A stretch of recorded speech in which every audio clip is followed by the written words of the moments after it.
thing right now to report in terms of that.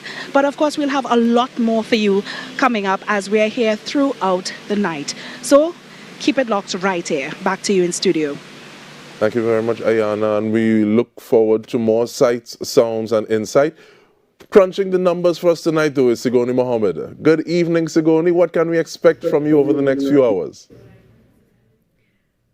Good evening, DK. Welcome to our Election Results Center. This is where we'll be bringing you the latest updates as the votes are counted. Now, today marks a significant milestone, as you and everyone knows, in Trinidad and Tobago's democratic journey, being the 15th general election since our independence and the 23rd national election overall. As you heard from I.A.N and Sunil, we do not have results coming in just yet, but here's some figures we think you should know. According to the EBC, there were around 1.1 million eligible voters who participated across 2,316 polling stations today, with special voting for 16,748 individuals, which wrapped up over the weekend. Now, the People's National Movement, seeking a historic third consecutive mandate after victories in the 2015 and 2020 elections, is led by political leader Dr. Keith Rowley, along with PNM Chairman and current Prime Minister Stuart Young.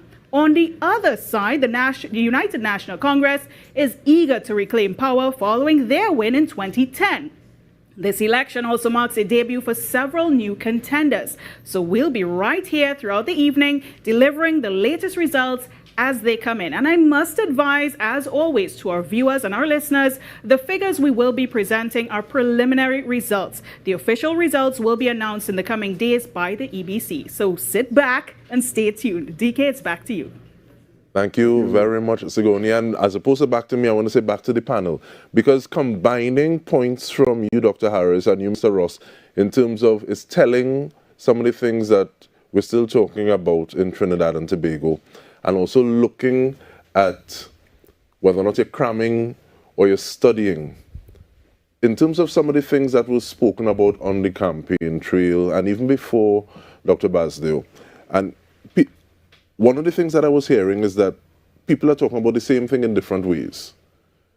How we phrase and how it is we say, as opposed to just what it is we're talking about, do you think that would have impacted individuals who are listening to these messages?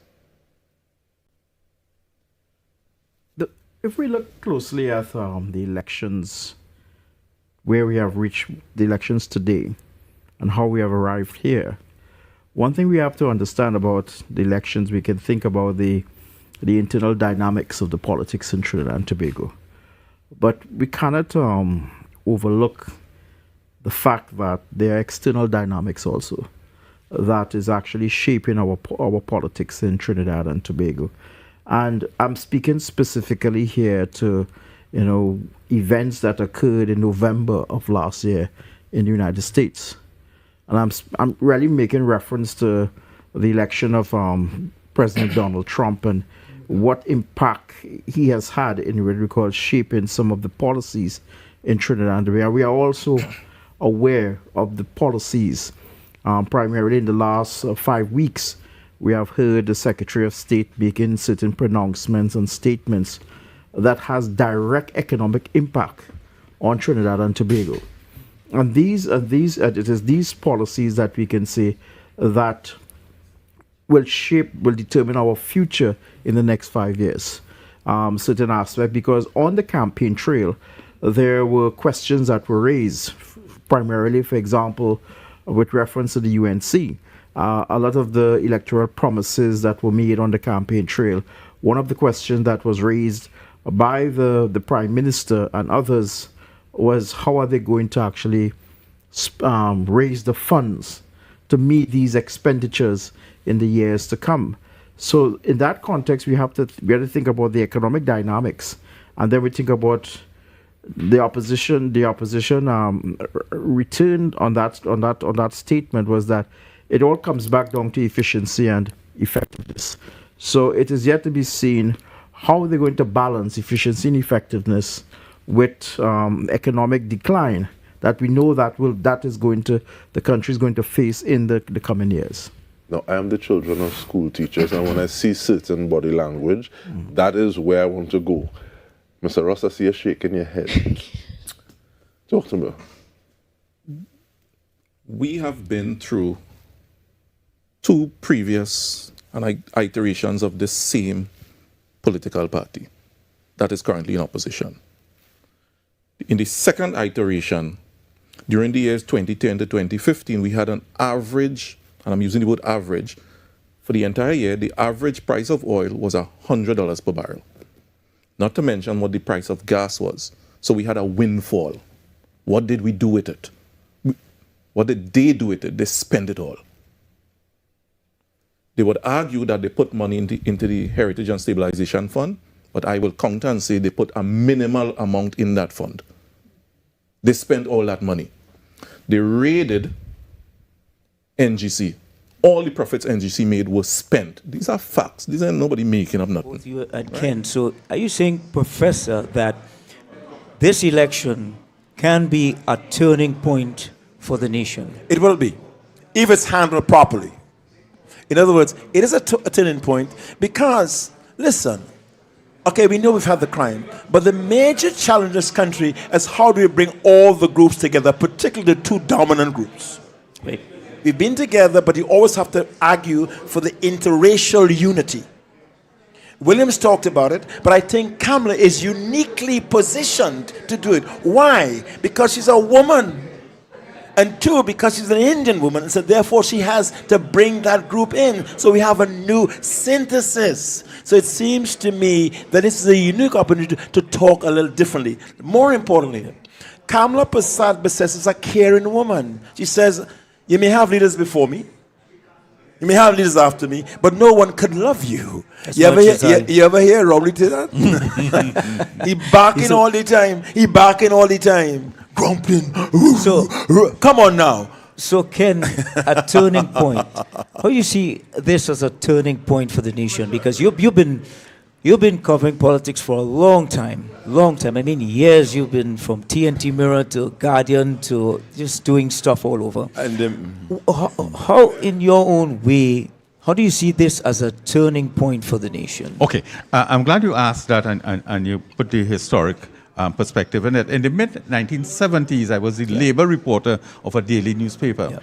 In the SWWTU, Seamen and Waterfront Workers Trade Union, its president general was a gentleman named Vernon Glean, who was a PNM government senator. He sat in the backbench, he never spoke, but note, he was a PNM government. The Public Services Association was led by Mr. James Manswell, who I'm not sure he was a senator, but he was heavily pro-PNM. And the urban trade unions were heavily, the NUGFW, Nathaniel Critchlow served in the... Oh, Nathaniel, right from Morocco. The CWU was led by Carl Tull, who served in the Senate. This is a seismic shift. I'm just adding to what Professor has said. I'm just building a little bit here on it, and I totally agree with everything he has said. But I'm saying that there's a seismic shift in the politics because the urban trade unions have now joined with the UNC. No, Professor also makes the point that people are looking after their own interests, and that's what life is about. That's what politics is about. There's a key thing here that when she is elected, Mrs. Prasad-Bissess has to manage expectations, and that is, among other things, a communications function and so on.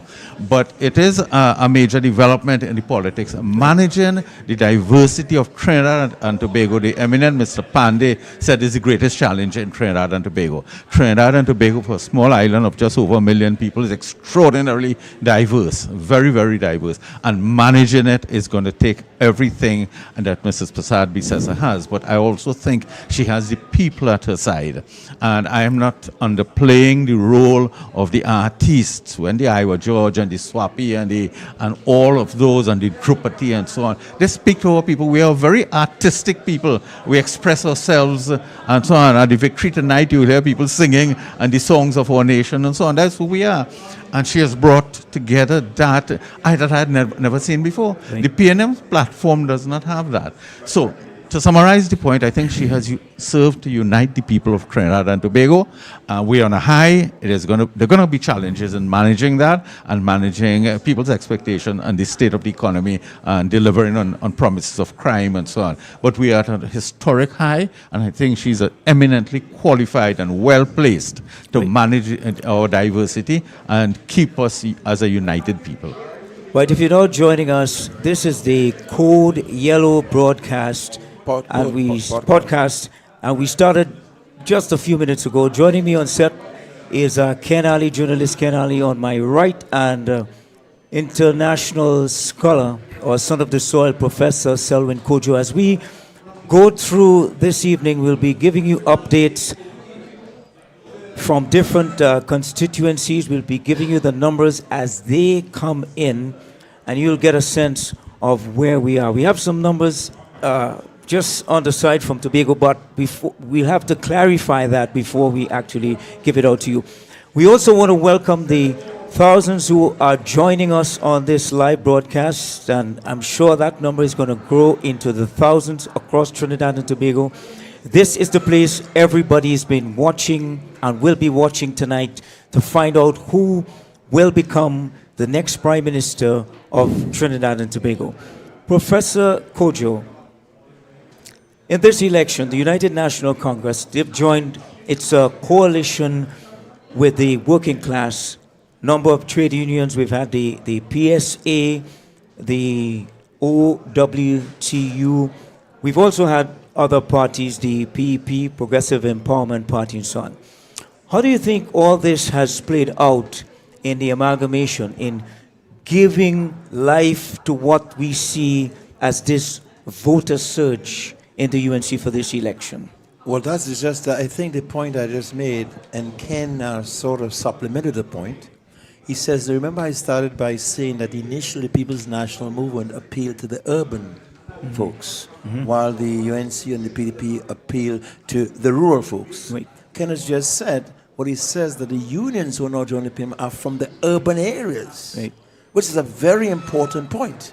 So in other words, I would prefer to say, I don't like to be too much the working class, as I like to talk about the working people, because the nature of class consciousness is not at that side of politics. It's not as easy. But I want to lay this situation out for both of you, right? We've had over the years, and I mean, the trade unions, leaders, I mean, you had weeks, Ken, you're going to know about that, getting into politics, but Eric Williams was still able to beat them, meaning that the leaders got into the politics, but they didn't get the workers to follow them. Is it different this time, looking at what we have on the ground? Let me take a first shot at it. Yes, it's significantly different. George Weeks, and I cite George Weeks as one example, he fought elections at various times, including 1976 with the United Labour Front, and he lost. He fought in Pointe-a-Pierre, which is seen as the home of the, was seen as the home of the energy sector, and he lost. In 1966, the Workers and Farmers Party, led by Peter Farquhar, and included one Bastille Pandey, all lost. So the working masses, the working, I say class, but the working people, as Professor says, have never been in the mainstream of governance before, in a real way. We had a trade unionist, we became a prime minister, and so on. This is, to me, the closest that this is that is taking place. There's a real unity with the OWTU, which is a significant trade union, and may play, and I anticipate, and I hope they'll play a key role in the privatization of Petrotrin. This earlier attempt at privatizing Petrotrin is not a good measure, but that may be another discussion. So yes, the working masses, the working people are aligned with the UNC. That's a significant development, but it's a relationship that has, as I said earlier, has to be managed in a meaningful way as we go forward.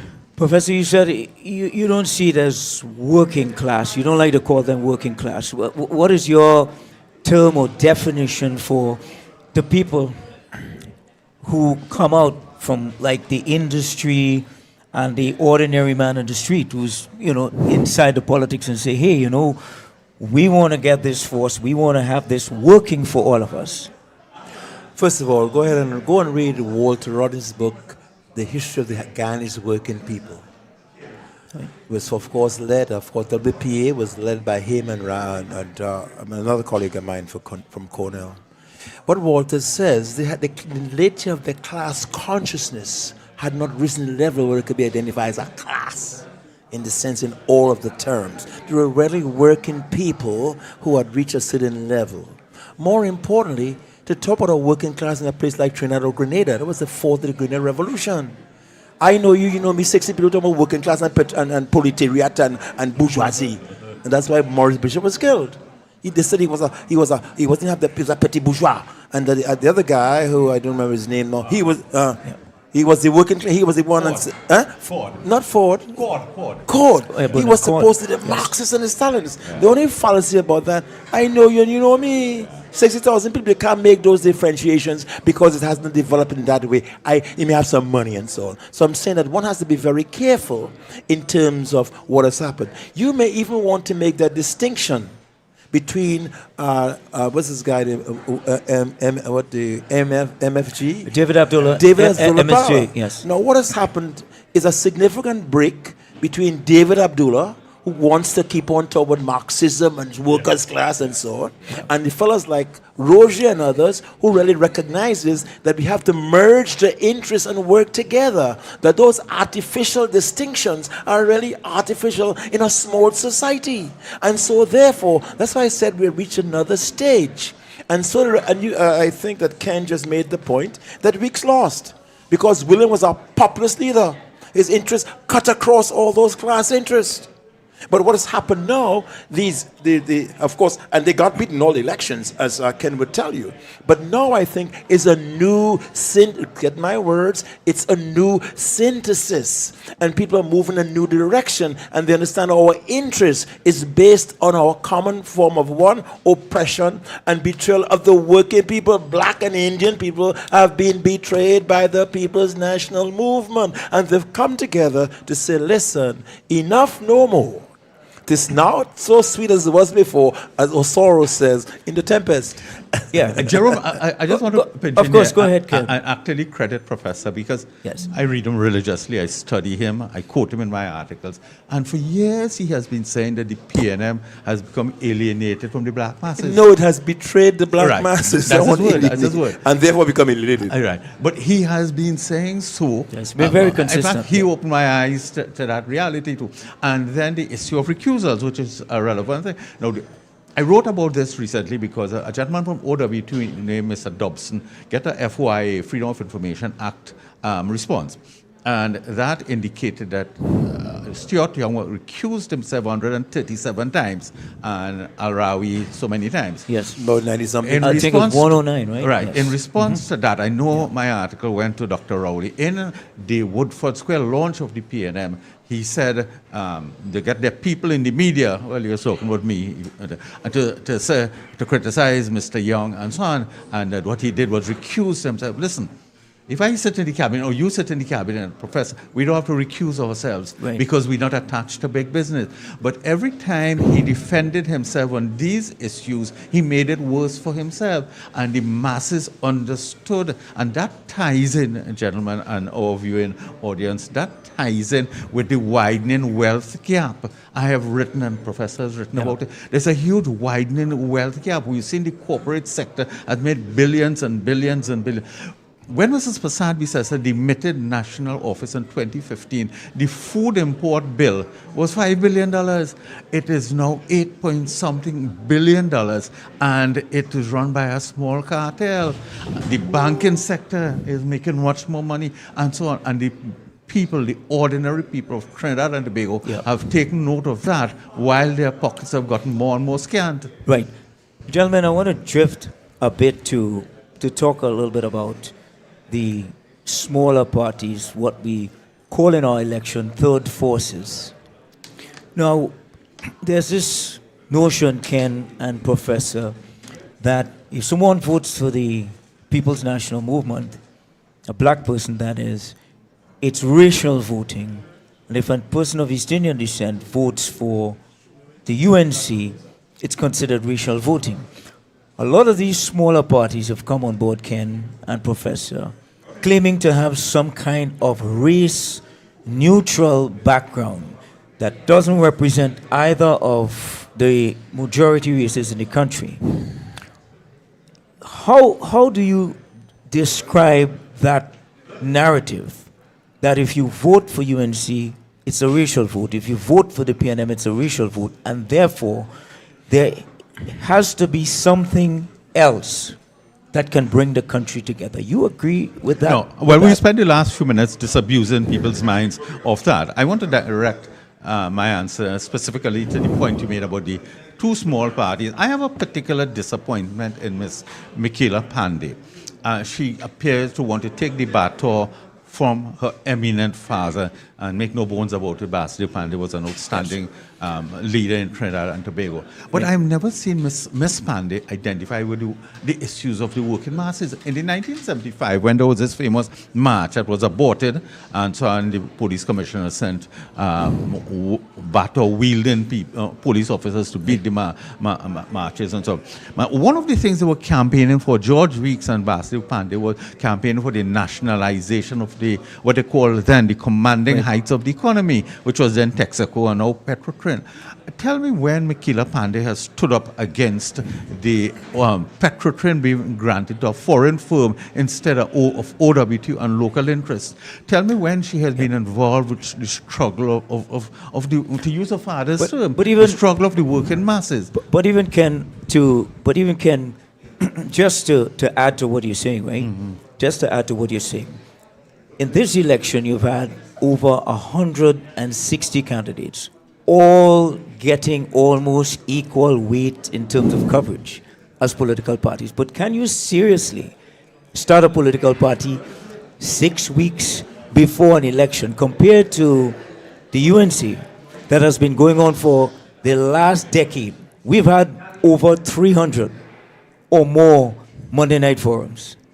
When you look at the numbers for the streams, we would have surpassed over 200,000.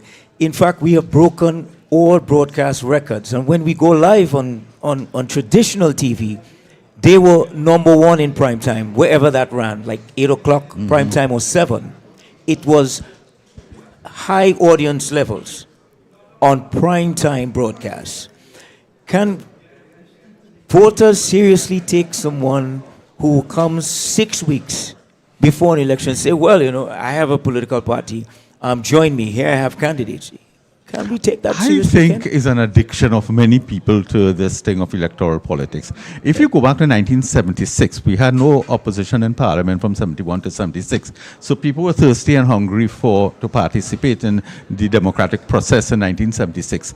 And there were about a dozen political parties. There were parties that broke from parties. There was the DLP and the SDLP. There was the WINP, and then there's a party called LAP, with Dr. Perro that broke from WINP, and so on. There were parties upon parties upon parties. The country seems to go through these, and the short answer to your question is no. And we have not elected an independent candidate for many, many years. Right. The small parties never survived and never succeeded. I wrote recently about a gentleman named Ramdev Sampat Mehta, who turned up every 5 years to fight, and religiously, and I think he knew he wasn't going to win. He wasn't going to win. He would get at most 4% of the vote, the popular vote, and so on. So it may be a form of addiction. Maybe it gives the media coverage and so on. I'm not quite sure what it is, but it is something we probably wouldn't get rid of quite easily. Professor, I mean, Ken says it may be an addiction, but you see it a little differently. Just a while ago, you mentioned MSG, and you were very specific in saying that, look, what is going on there is not politics. By having an hour, by having an hour speech online is not politics. It's not. What? How do you see that in terms of the constant failure of the third forces to make any serious impact on the politics? And they will never do. And they will never do. Never. I mean, okay, what is the historical evidence? They never did. Yes. So they could conclude, therefore, in all likelihood, unless things changes, that they will. Right.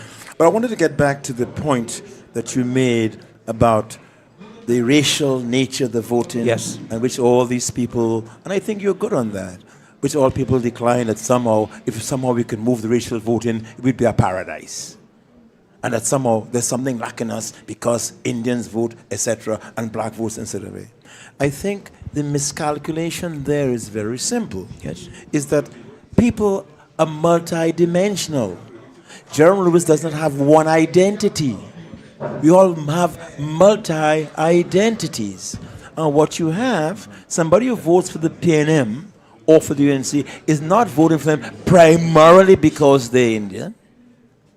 Is that a primary, or somebody votes for the PNM primarily because they're black? They're also in their own interests. In other words, that people is not a monolithic thing. I'm going to vote now for UNC because I'm black. No, there are other kinds of interests. And so therefore, at the same time, when you vote, you're voting in your own best interest to be sure that the party who you vote, like the states, when the blacks vote or the Jews vote for the Democratic Party, they expect to get something from it. They don't vote because they're Jewish or because they're black. They vote because it's in their own best interest to do so. Point one. Point two, people identify in certain kinds of groups. So you can't say me I shouldn't vote for PNM because they're black or shouldn't vote for UNC because they're Indian. That's nonsensical. But what you expect that when you vote for them is not just simply because they're black, but because they want to advance their own interests. But then there comes a time where they say, like, your interest in the working people or your interest in your betterment takes precedence over your blackness or your Indianness. Now, what we've had at this moment, the question of, say, black people, I want to get back, because I know about anybody else, I cannot trip it here. I don't know about the POPPG, I know about the PPG and never does. I know about an interest speaker. And people would say, if I put my foot on Ken Alleyne's neck, you can say what? Get it off. I don't care if you're pink. I would say, I can't breathe. Yes, I can't breathe. I can't breathe. Exactly the case. Get it off. Yeah, I might be the first to come and help you. Get it off. And so, therefore, you don't have to educate people about that. They know what's in their own interests. And so, therefore, they vote in certain kinds of ways. This is not the first time it happened. NAR beat the PNM. Yes. They won't vote.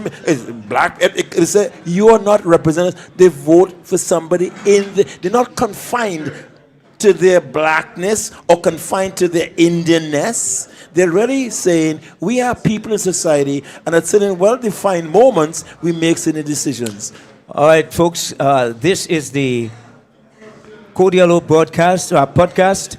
And we have some results coming in. Ken Alleyne is going to give us that. We have it on the screen. 683 for the TPP candidate so far. Yes. In Tobago East, as you're seeing on your screen, 259 for the PNM candidate. There are, of course, other candidates who are not faring particularly well. So these are not necessarily early results. These are several boxes would have been counted by now. A significant lead for the TPP in Tobago East.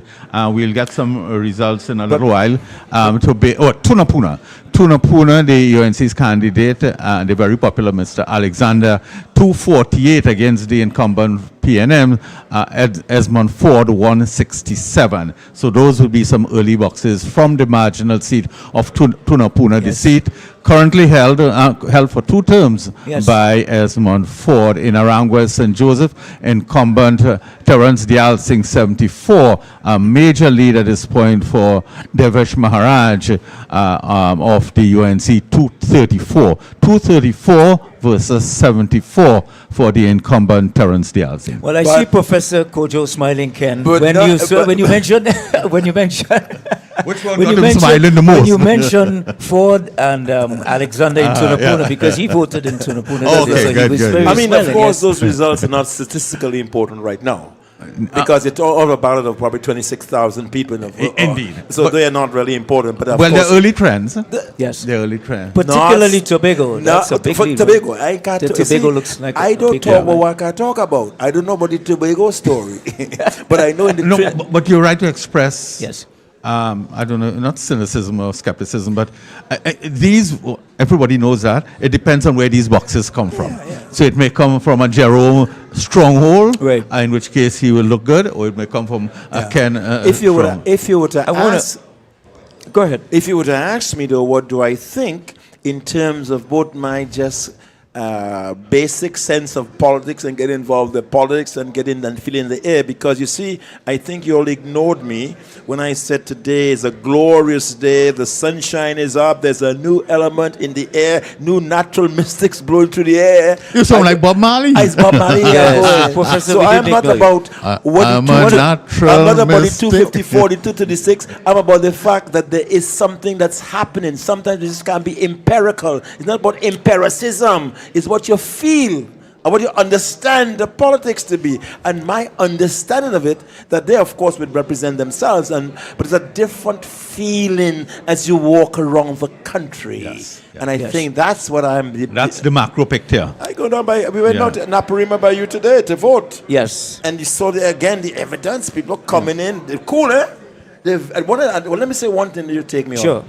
The most glorious thing of this country is that when you see people voting, it's in love and friendship. Yes. You go to Jamaica, you can't do that with the PNP, Mustapha Party, the PNC, and because it's 1,000 man killed and so on.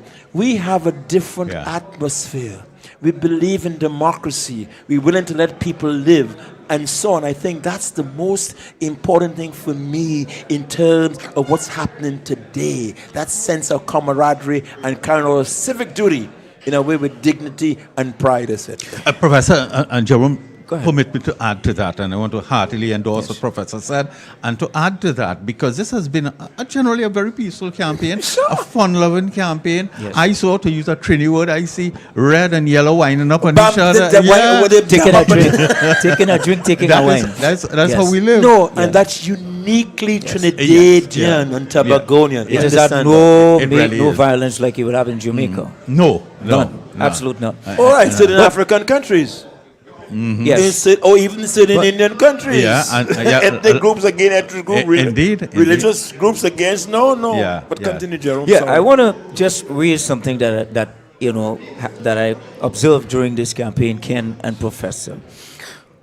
A lot of commentators have been saying, look, none of the parties have offered a way forward, no plans. And I just want to just hope the camera can see this, right? This is UNC, healthcare reform, criminal justice reform, education policy direction, and the workers' agenda. All this has been put out, not just in the newspaper, it has been online, Ken and Professor, for months. The manifesto. Yet, we've seen a lot of commentary out there saying this party doesn't have a plan. How do you all respond to, Ken, you are a writer, and you talk about balance, you talk about putting out there the facts. Here it is. Yeah. All 5 pieces put out for the last couple of months. Online, it has been every single candidate, including the political leader, All right. has said, Jerome- here's what the UNC Jerome- will do once you win the election. My first point in the discussion this evening, I spoke about the UNC winning the air and the ground war. So, yeah, I just... No, that's pertinent to this. Right. So I just wanted to add really, just before you answer, what it is exactly are people asking for? That's the question. Okay. Well, what are they you asking know, for if you have all this and you're saying nothing exists? You're saying that people, and you may be suggesting that a large number of people are saying nothing exists. I don't know if a large number of It people are has saying... nothing to do with that. Yeah, I think so too. You know you can't walk down the street. Crime. You don't want no program to tell you that. Yeah. And you're saying home invasions. We don't want any more of that. No matter how well articulated these programs are, people fundamentally understand, as I think John Jeremy says, it's the society is breaking down. A failing state. Forget all of this. People know instinctively that we need something new. And that is where it seems to me the basis of the society is going. Let me say the last point. So I don't, this thing and so on and so forth, don't mean very much to me or anybody else. They know gutturally that it's not working for them. It is not working for them, and therefore we must do something new. I agree with you, Professor. Yes. I absolutely agree with you. Okay, if you're now joining us on the Code Yellow broadcast, we are live from the UNC headquarters in Grand Central. Shogunas on set. With me is Professor Selwyn Kojo, journalist Ken Alley, and we have joining us our multimedia producer, the man who has put this magnificent set together for us today, and he has been the main driver of all the meetings streaming across Trinidad and Tobago, giving us clean video, giving us clean, clear audio for every podcast, every stream for all the meetings. And this has been going on for like 10 years. Kevin Gibbs, ladies and gentlemen, is here with us, and he, in fact, responded to Stuart Young when Young made this statement, Professor, on, I think, one of the platforms about black people coming to the UNC and being paid. And he, Kevin, issued one of the boldest, bravest commentary on it, and I thought it was so good. Excellent. I talked to the man about it, and he tell you, then you recognize him. But I know what this is the man. This is the man. So Kevin Gibbs is here with us. So Kevin, yes, you've been here with all of this stuff, from the streaming to the meetings. You've been hearing people talking, and you responded at that time, and I could tell it came from your heart. Tell us what's going on. As most people would know, I am accustomed to working from behind the scenes. That is my forte, putting things together, logistics, etc. Right? But I took personal insult. I took personal insult to what the man was saying. I mean, what are you saying? That I can't think for myself? That I'm some kind of prop that the UNC puts in front because Jerome, top black people, they say I'm not black enough. So now I'm too black. Yep. Now the script flip. And I don't think people understand what it takes as, well, not so young anymore, but a young black man to decide, I want to join the UNC. I want to be part of this. I have had many experiences. People don't know. I've often said that my own people are more racist than anybody else in the country, meaning black people. Right? But you see, we have cornered the market on oppression. Nobody can't. We are always the oppressed. We don't oppress anybody. That's how we are in Trinidad. And that's a relevant point you're making. But I want to tell a story. Go ahead. Let me tell a story. Go ahead. I am walking through what was high-low back then in St. Augustine. Yes. I had just finished run as a counselor, to be a counselor in Oswaldville, Tunapuna. Right. And I see a woman in her 60s or 70s, a retiree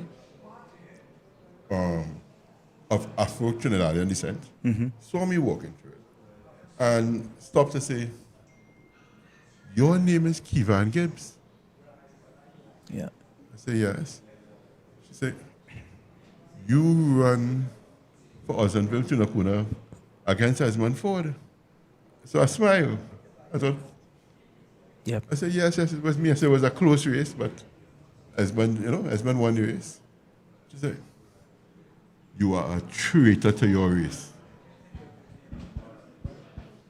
Professor Kojo, I didn't even know how to respond to that. Well, Kojo could respond to that. Kojo, I personally could not respond. And I'm being very serious. Kojo could respond because, let me tell you, right? He has had the UNC. Things don't always go your way. They don't always go your way, but it's about trying and working hard at what you do, enjoying what you do, and knowing that you're doing it for the right reason. I just have one final question. This election, it was a very short time to prepare in terms of being notified of the election. You would have, like I said, 37 of the 41 seats. My question is, you would have somehow garnered a lot of support and love from everyone throughout Trinidad and Tobago. Is there anything you would like to, tell all of Trinidad and Tobago in terms of sharing that heartfelt appreciation? Now you're going to make me cry. I felt emotional all day. I just want to say thank you so much. And that's what I say regardless of the result. It's such an achievement, such an accomplishment to have met so many people throughout the country. And yes, it was a short election, very, very short. And we could never have competed in terms of money. Campaign financing, it was just... I can't even begin to explain. You guys would have seen for yourself what they could have done with all that money they had with those campaign trucks, and how many hampers and food and roofs they could have repaired. It was obscene, but it is what it is. You come in as a new party and you get your feet wet and you're in there and you learn and you grow from it. And I'm really, really proud, and I know my father would have been as well. All right, Michaela, I'd like to thank you so very much, and I wish you all the best, but we'll be here to check in with you throughout the night. Okay? I am Jason John, coming to you live from the South Office of the Patriotic Front. Now back to you in studio. Thank you very much, Jason. And remember, you can continue to look out for Jason as he traverses Trinidad and Tobago on the corner content that we have coming out of the newsroom at TTT. Reminding you, TTT, we are here, as well as TTT Live Online. We're also on Talk City 91.1 FM. And on the next level of radio, next 99.1 FM, we also have Vibes and the Votes. So we're still talking about the election, but a slightly different vibe with it. But Dr. Basdeo, looking at what it is we would have just been hearing from Michaela Pandey, 37 constituencies contested, talking about a growing experience, a learning experience. What do you take away from that? And do you think it's a good thing or a bad thing having so many aspirants outside of the PNM and the UNC? I think the question is whether or not did she bite too much by going going at 37 constituencies. Originally, she had said she was contesting all 41 constituencies because she did have candidates in the two Tobago constituencies, East and West. And so hearing Ms. Pandey so early in the night, the question is that, is it could be seen as a concession that the way the conversation went between the person conducting the interview, it's why it all was around the issue of the experience. So, well, I guess we had to wait to see how the results pan out in these 37 constituencies. What will be Patriotic Front? How will their performance in the 37 constituencies? Feel almost as though people getting a plaque or certificate for participation. I think the concerns right now will be these candidates, would they be able to actually secure the 1/8 of the votes that is required for them to save their deposits? That is what we'll be looking at as we progress throughout the night. I'm waiting for your shoulder to finish jumping, so I could ask you a question by your leave.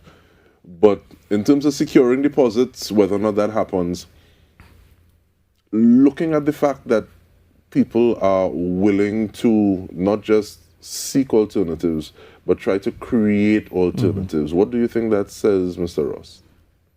I have a different school of thought, to be quite honest. I am quite happy to be where I am in the People's National Movement, and I will stay right there, and I will advocate for changes that I believe are required to make the PNM a better party. You know, I must ask you what some of those changes could be. We won't get deep into that because sometimes we'll have little internal squabbles, right? Naturally. But I will say this. I am all for as many persons in Trinidad and Tobago who are in a position to vote, to participate in the processes, whether it be at the local government level or at the national elections level. So as many people as possible participating It's better for the democratic process. So I have no ill will or feelings towards smaller parties, medium parties, as long as people are saying, look, listen, I want to see a better Trinidad and Tobago. I do not believe the PNM could do it or the UNC could do it, so I'm going to create my own little vehicle, and I'll drive it and see where it goes and carry a different message, an alternative message, and I'm all for that. I mean, that's part of what democracy is. What do you think those alternative vehicles do in terms of trying to accumulate votes, Dr. Basdale? The question you're asking is about a multi-party system. Do we operate within a multi-party system? There have been times when we can say multi-party systems have existed in the Parliament of Trinidad and Tobago. The most recent would have been in 2015, where we had the PNM, the UNC, and then we had the COP candidate. Prior to 2015, there have been instances of where you have, well, the one that prior to that would have been with the NAR, that formed the alliance in 1995, and then would have won one of the seats. That it may be early indication. No, but the gaps is wide. The gaps are wide. Where these are states, yes. you know, that's no, indicative of that. But no, I just jump here, and jump out of this conversation. No, I actually came here only to say. So, you know, we've been moderating the entire stream. Of course. Right? We have close to 7,500 people watching us live. Fantastic. When I just stepped away. But somebody asked a question. They said, why is he panel sounding like we win already? And that's what I came to ask. I was like, So, well, we know that we just said, or I certainly said, it's not empirical alone on all the polls and so on. My feeling, I can't talk for me, I can't talk for the panel. I have said, given what I've seen, what I've heard and moving around, it appears to me that they have won. Why they have won, it may be, I am saying about 24 votes, because the PNM has always been playing off the back foot.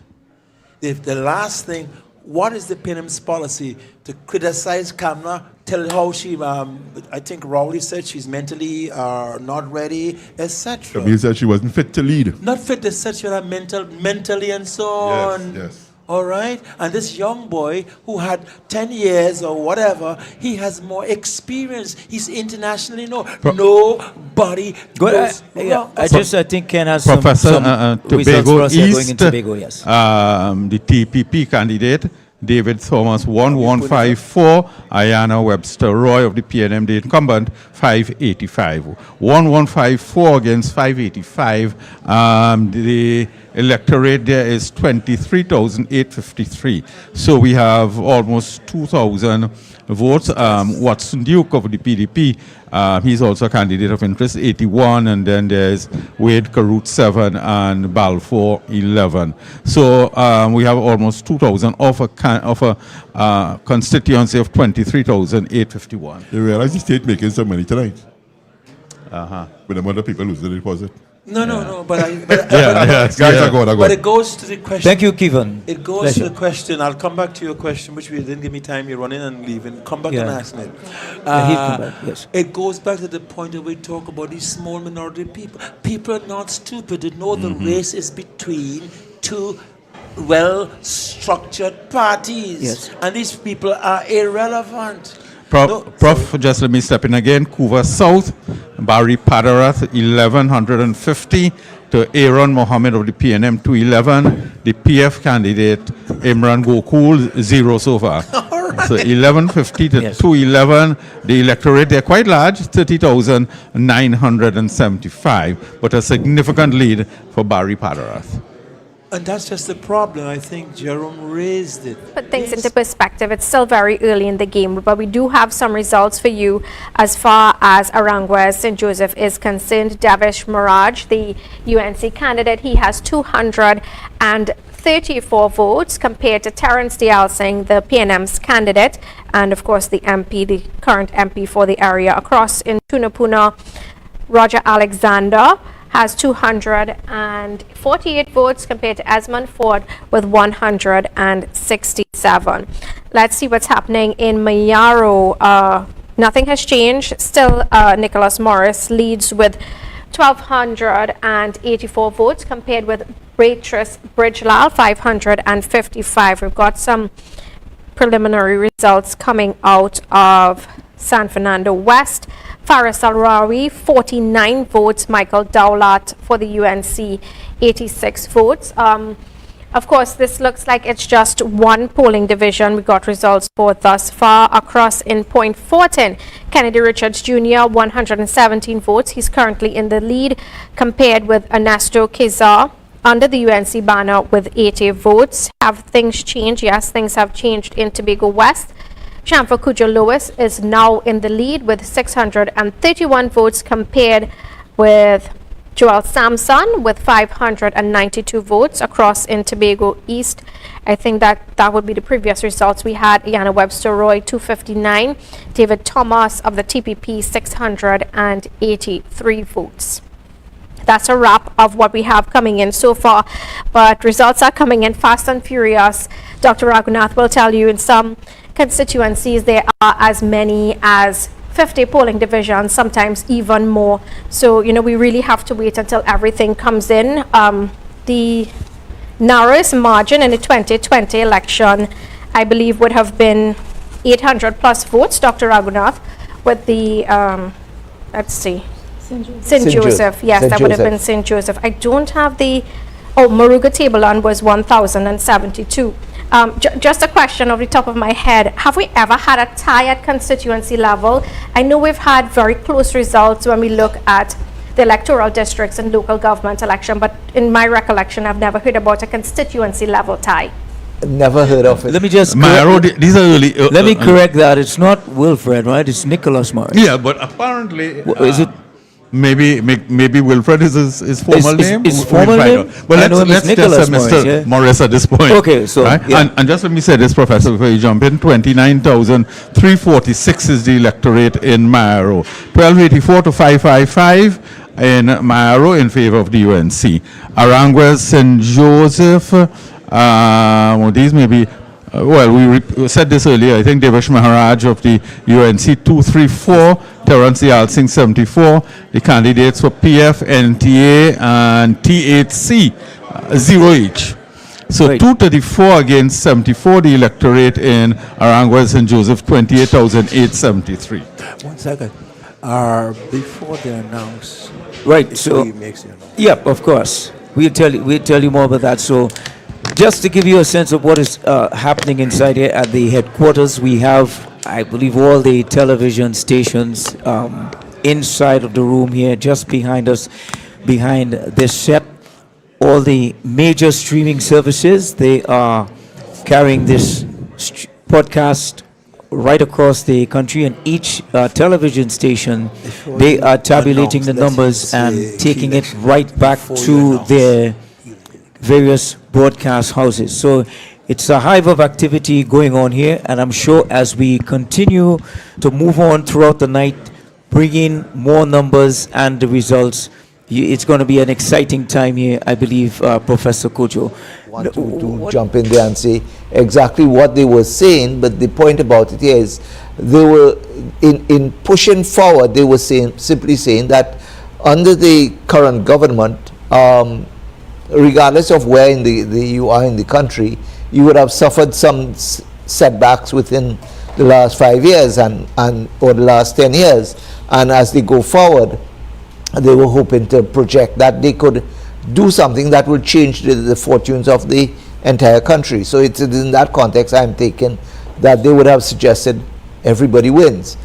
Whether everybody will win, we'll have to wait and see. We'll have to see at the end of the night, Dr. Megu.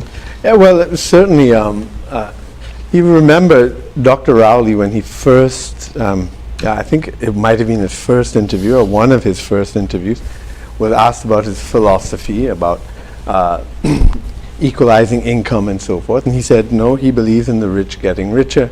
And then even when he was given a chance to walk back or perhaps change the wording a bit, he doubled down on it. And that really has been the philosophy and of the Rowley government. And so our campaign, our proposal, our ideology is quite different. It's not just for the rich to get richer. We don't think that shrinking the income gap, which was the question that was asked him, is an old-fashioned idea, which is what Dr. Rowley said. Everybody should win. Everybody should win. The ministers of government should not be getting a 47% wage increase while the workers are told they can only get 4. So that's our messaging right there. Yeah. Before I bring in Mr. Hines, but Suniti, I wanted to get your perspective on it. The particular themes of the main political parties. Very well in the seats. It was expected to fare well in the early indication. Myro, there was some trepidation after the issues with Mr. Parry. It appears that Nicholas Morris is doing very well. TPP, there was a lot of anticipation that the TPP would do well in Tobago East. It has already started to do well. There was also the view that it's going to be closer in Tobago West, and that seems to be materializing also. Everything else is as one anticipated. Maybe I could just put an asterisk on Chaguanas East. The PNM had hoped that they would do better there. They did some works with community centers and so on in Enterprise, and paved roads and gave away hampers and so on. But the early indicators are that Vandana Mohit, who is extremely well liked in the constituency, is not only holding a lead, but a significant lead. What are the numbers there? I need to get back to it, and I will do that in a short while. Thank you. Yeah, so folks, you're watching the Code Yellow podcast live from UNC headquarters in Grand Central, Chaguanas. On set is our journalist Ken Alley and Professor Kojo, and we're just going through all the numbers. Just to remind you that we have a live stream of 7,500 so far just watching online, and I'm sure that's going to grow as we go through the night. And we're going to keep you updated with some key election alerts. Let's take a look at Chaguanas East. Ken, we have a key election alert again. Give us that. 2664 for Vandana Mohit, we were just speaking about her, and 985 for Rishi Sukai, the PNM's hope. He comes from a business family and so on, and the PNM did a lot of work there. I was just talking about it in Enterprise. But Professor and Jerome, we could suggest now that this is a most comfortable lead. The trends, it's trending. Yeah. What do you make of the trends, Professor, now that you're seeing some of these polling stations coming in? Because I know Ken a short while ago was saying that, look, usually by 8:30 you could pick up some signs, right? But he says, let's give it like 30 minutes again. And we should be all clear. I think right? that's what's happening now. What's happening now? These cops are taking the boxes back to certain places, even though they've given the results at the whatever booth there are, and then taking it back. In next half an hour, by an hour, we have a sense of what's going on. But I think it looks good now in terms of what we are seeing. And I think the PNM continues to have confidence in the EBC, in the independence of the EBC, and our independent institutions here in Trinidad and Tobago. And we are confident with the presence of the observers from both CARICOM and the Commonwealth that it was a fairly smooth day. We had all our systems in place, so any challenges, our teams headed by our campaign manager and our deputy political leader, Rohan Sinanan, as well as our deputy political leader, Colm Imbert, who assisted with any challenges that we would have had throughout the day. Have you noticed that? Of course. No, but you see, but I've made my prediction. Remember he said, he said, Ken, that they told him he has to leave tomorrow. You know? So it doesn't look that way anymore. He's trying not to extend the ticket. I started by saying... He's trying not to extend that ticket, Ken. I know that. I began, Ken, by saying, it's been a glorious day. A lot is hanging. And you want to see this rise of the sun rising. And you see, Jerome, he has lived in Takarigo for 80 years. Oh, God, okay. It's difficult to get up now and leave. Anyway, on a serious note, Couva South. Key election alert again. Padarat, 1150 to 211 for the PNM candidate. Again, that is UNC stronghold. And it's going to remain in the hands of the hard-working and venerable Barry Padarat, who is the party organizer of the UNC. So he's heading straight back into Parliament. 1150 to 211, but that trend is expected. We expect that to keep on going where it's going. So in a sense, gentlemen, we're watching for Tunapuna, we're watching for La Hoqueta, Talparo, we're watching Mayaro, St. Joseph, San Fernando West, Toko, and Sangre Grande. Are these the main ones, Ken? We're watching to see what the trends are? Did we say Moruga, Tableland? Yep. No, he didn't Right, say it, you but have to Moruga adapt it. table and Yeah. But if St. Joseph and Tunapuna breaks for us, Yes. it be all whole. Yes, yeah, And he tell me absolutely. why I have a broad smile on my face. And you want to give us another one, right? Yeah. I don't know if you're slipping or I said if it breaks for us. Oh, yes. Well, this is a No. partisan I never heard him broadcast. say us, you know. Us in the He said- sense that, hey, the finger to the first time in my life. Of course. All right, go ahead. Prof, you showed an interest Let's again get in a key race alert from Tobago East Ken. Just give us that. 1154 Yes. versus 585. Having said that, those are the numbers we had a few minutes ago. So that's just a repeat of that. 1154 to 585, a significant lead for the TPP over the incumbent. And that has been, Jerome and Professor, the prediction all along from the pundits on the ground in Tobago. They were saying that the TPP has the lay of the land in Tobago East at least, and would win. I didn't know if they said win comfortably, but win. And this is a significant lead. It has to be confident. How do you feel about the preliminary results thus far? Okay. Well, good evening. We are feeling happy about what we are seeing so far, but then what you are seeing there are largely what we would call safe seats. If you notice, there are no results there from the real battleground constituencies as yet, except for maybe Shogunas East, where the UNC is well ahead, and Mayaro, where we are also well ahead. But we are confident about the mood of the population and where our campaign, we've run a very, very strategic campaign, a very clean campaign, where we've really focused on the people of Trinidad and Tobago and what we, the UNC and the UNC government, can do for Trinidad and Tobago. Now there are at least 8 standard marginal seats, but we are seeing some other seats coming into question as well. If you had to identify one seat that you feel will really swing the results either way, which seat would that be most critical? We were looking very closely at the Aruka Lupino seat outside of the regular margin. There would have been some fallout over the Rambali issue. Clearly, this does not indicate. But of course, the magic figure for any party in an election, in a general election, is 21 seats. That's what takes you over the threshold. But we are hoping, and we are quite quietly confident that we will get beyond that later on tonight, when the results really start coming in, right? But I must let you all know that today has been a really challenging day out on the field. In fact, I have a file in my hand. I had cause to pen almost 10 letters to the elections and boundaries on irregularities that were cropping up all over Trinidad, at least, right? So we had a lot of challenges today. In fact, we've had a lot of challenges throughout this campaign. Between the 3rd of April and today, I have had to sign probably about 35 letters, close to 40 letters.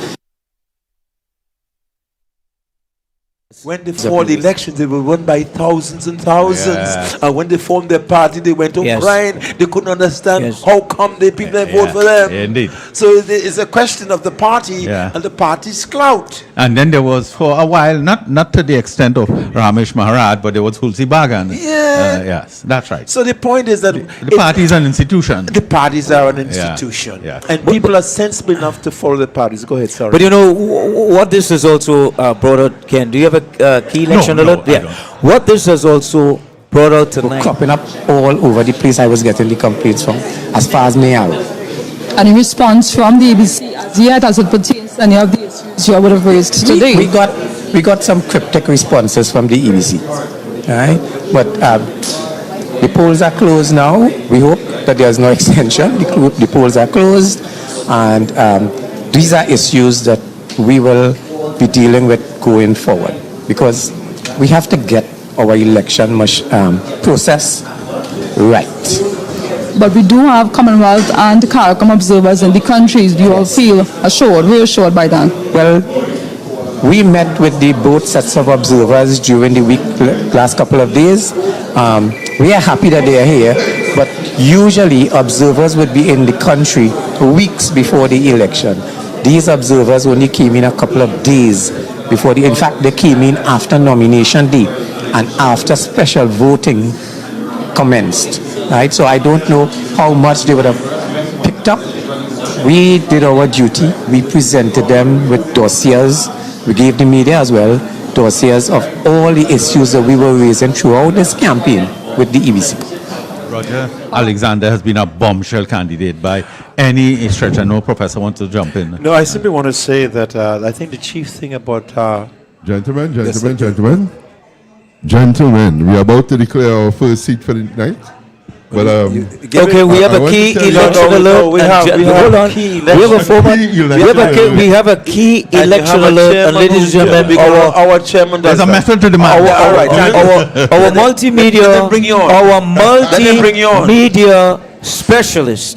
Our multimedia specialist, Mr. Kevin Gibbs, has a key election alert. That's how we do it. That's how we do it. You don't just come on. Jump on the set. You don't wash your foot and jump in. Every time. Don't wash your foot and jump in. Key election alert. Tell us, Kevin. Well, I want to tell you all, this will come as no surprise to anybody. The first seat that has been declared for the night is, please look at the screen. Wow. Touche. Yes. That's superior for the PNM candidate 1,921. And for the next Prime Minister of Trinidad and Tobago, I take privilege in saying that. That's right. 9,565. Gentlemen, I want to ask a brief question first. I know those are not the final figures. First declared Those are not the final Those are figures. not. But it's not the final. No, but the question I want to ask, well, is a comment really. Yes. Is that PNM candidate going to save her deposit? So we're going I to told you earlier I don't know. that the Treasury is making some money tonight. Yeah. Because quite a few people are going to Yes. lose their deposits. No, but as a matter of fact, I can also tell you that a few minutes ago, we were told that there are several patriotic members that have 0 votes. Yeah, no, Yes, we've been talking I about think Ken mentioned that we've been before. talking about that. He said, yeah, he said that. We've been talking. When I ever see those things, I always remember Because- my partners in NJAC. I was a little child, I was looking at the TV and I see the numbers come in. And I would turn to my grandmother and say, so the wife then vote for him? No, but Kivan and general, that created a divorce in our whole family. no, but there's a significant point arising out of this, gentlemen. I want to share with our viewers. Yes.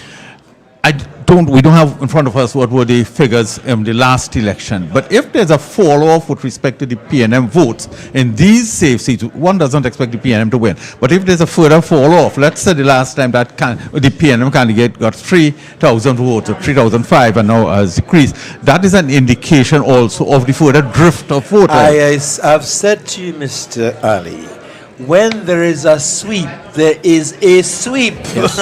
And everything fall out on that.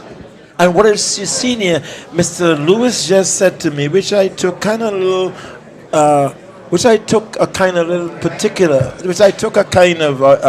that our promotions, our is emotional. They are not. A Canadian firm said that it was going to be 2219. So don't say it's barely emotional. We have the objective evidence. But our hearts is a mystic blowing through the air. No, the whole thing, when there's the UNC had a particular advantage going into it, and that advantage was clear at the announcement of the date of the election, and we had discussions within the media. 5 votes compared with Richie Sukai of the PNM with 985. Across in Barataria San Juan, Dr. Mohammed Yunus Ibrahim of the PNM leads with 68 votes, Saddam Hussein with 66, but this is, of course, it looks like just one polling division. We did Tunapuna, Shaguanas West, Dr. Colin Neil Gosain. 8,768 votes. We don't have any information for Winston Mahabir, but I believe his number was just around 411. Couva South, Barry Padarath leads with 1,150 votes compared with Aaron Mohammed of the PNM with 211 votes. And a good point to make is that in some of those constituencies, whereas we would have had just a few ballot boxes being counted, we're not seeing those third parties garnering much votes, if any at all.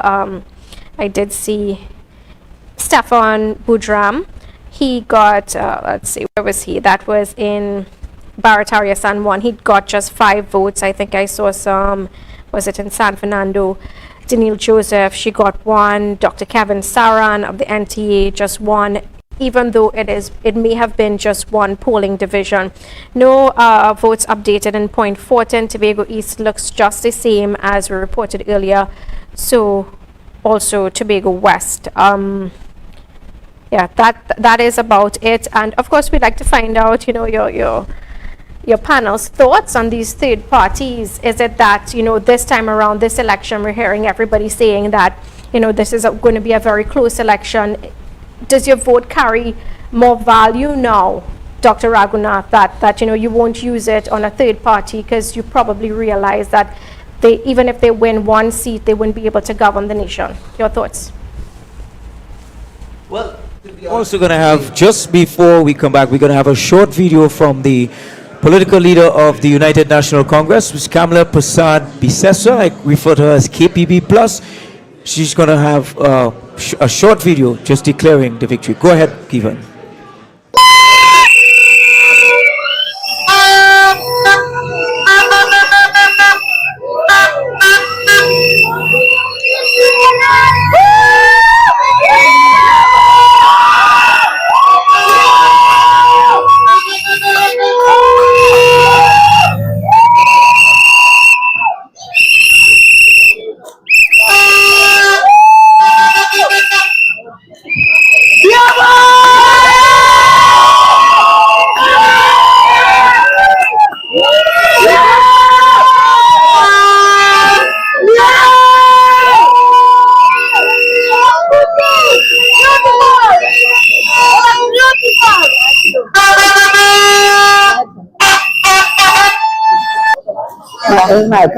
No. Avinash is here. Where is he?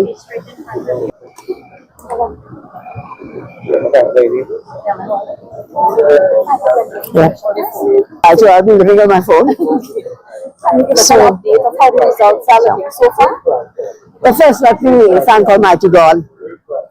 We have had a very, very clean campaign, very strong campaign. I feel very confident of a very good result. Let me thank the people of Superior. Mr. Superior, tonight, let's thank Superior. Thank you.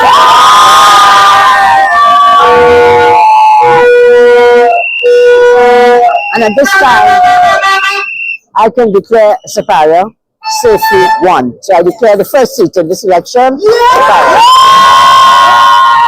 As the results come in, the feedback thus far is very, very good. But I'd like to wait a little longer to get from some of the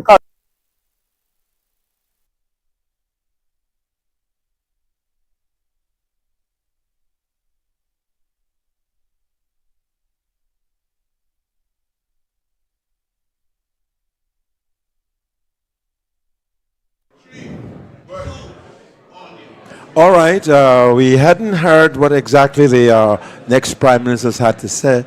But he is contesting the seats along with 4 other candidates. Now, things are a little bit slow at the moment. It's a bit quiet here at the headquarters as well. But as the night unfolds, I will bring you guys more updates. Thank you very much, Charlotte. We are going to very short. She, of course, was very measured in her response. We didn't hear much of what she said, but that would be her first address to the nation tonight. Clearly, she is going to be here with us later. And it's appropriate that she be doing it on her own station. Yes, indeed. And first that she first spoke in her constituency. Yes, a constituency that has been loyal to her for many years. She has served the constituency well, and that is aside from being an outstanding Prime Minister, of course, but she served the constituency very well.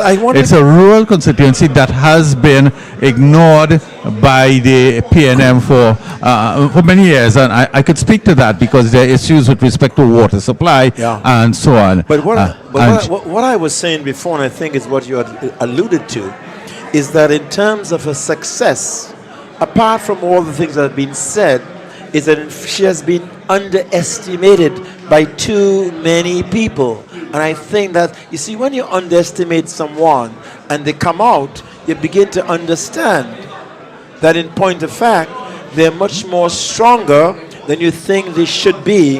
And I think what has worked for her is that people never took her seriously. Number one, I think the next thing they never took very seriously was the fact of her ability to do the things. So it turns out that underestimation is in fact working for her. So it's going to be a long evening for her, as for the rest of Trinidad and Tobago. But her home duty has been done, in a manner of speaking, Jerome.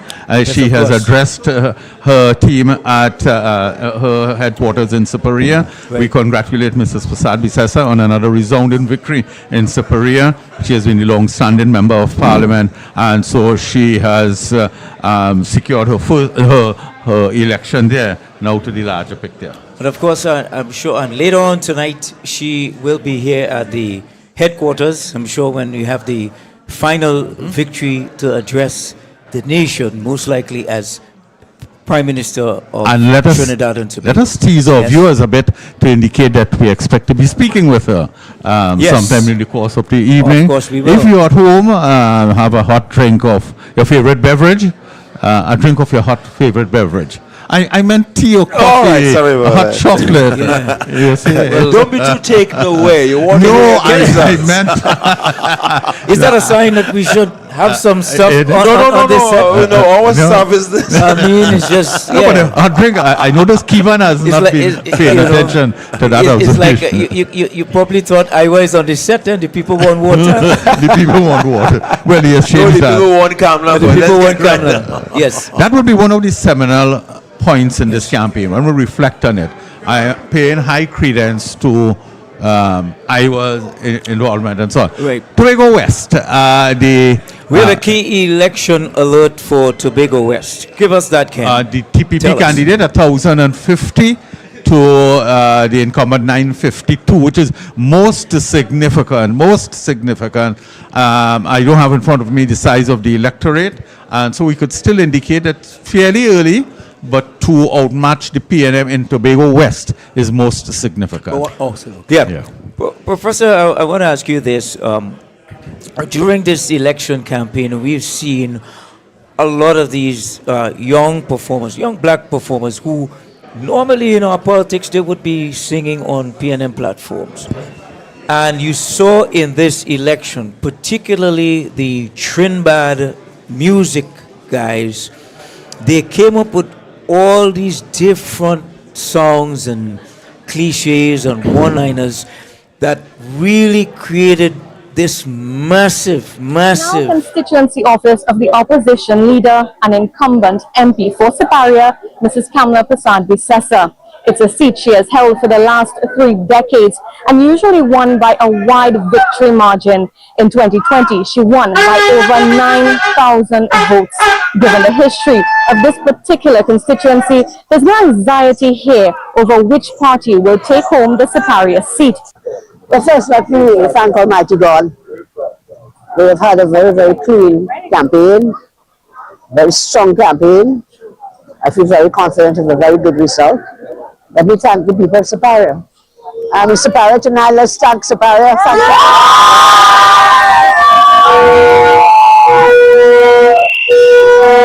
And at this time, I can declare Superior safely won. So I declare the first seat in this election.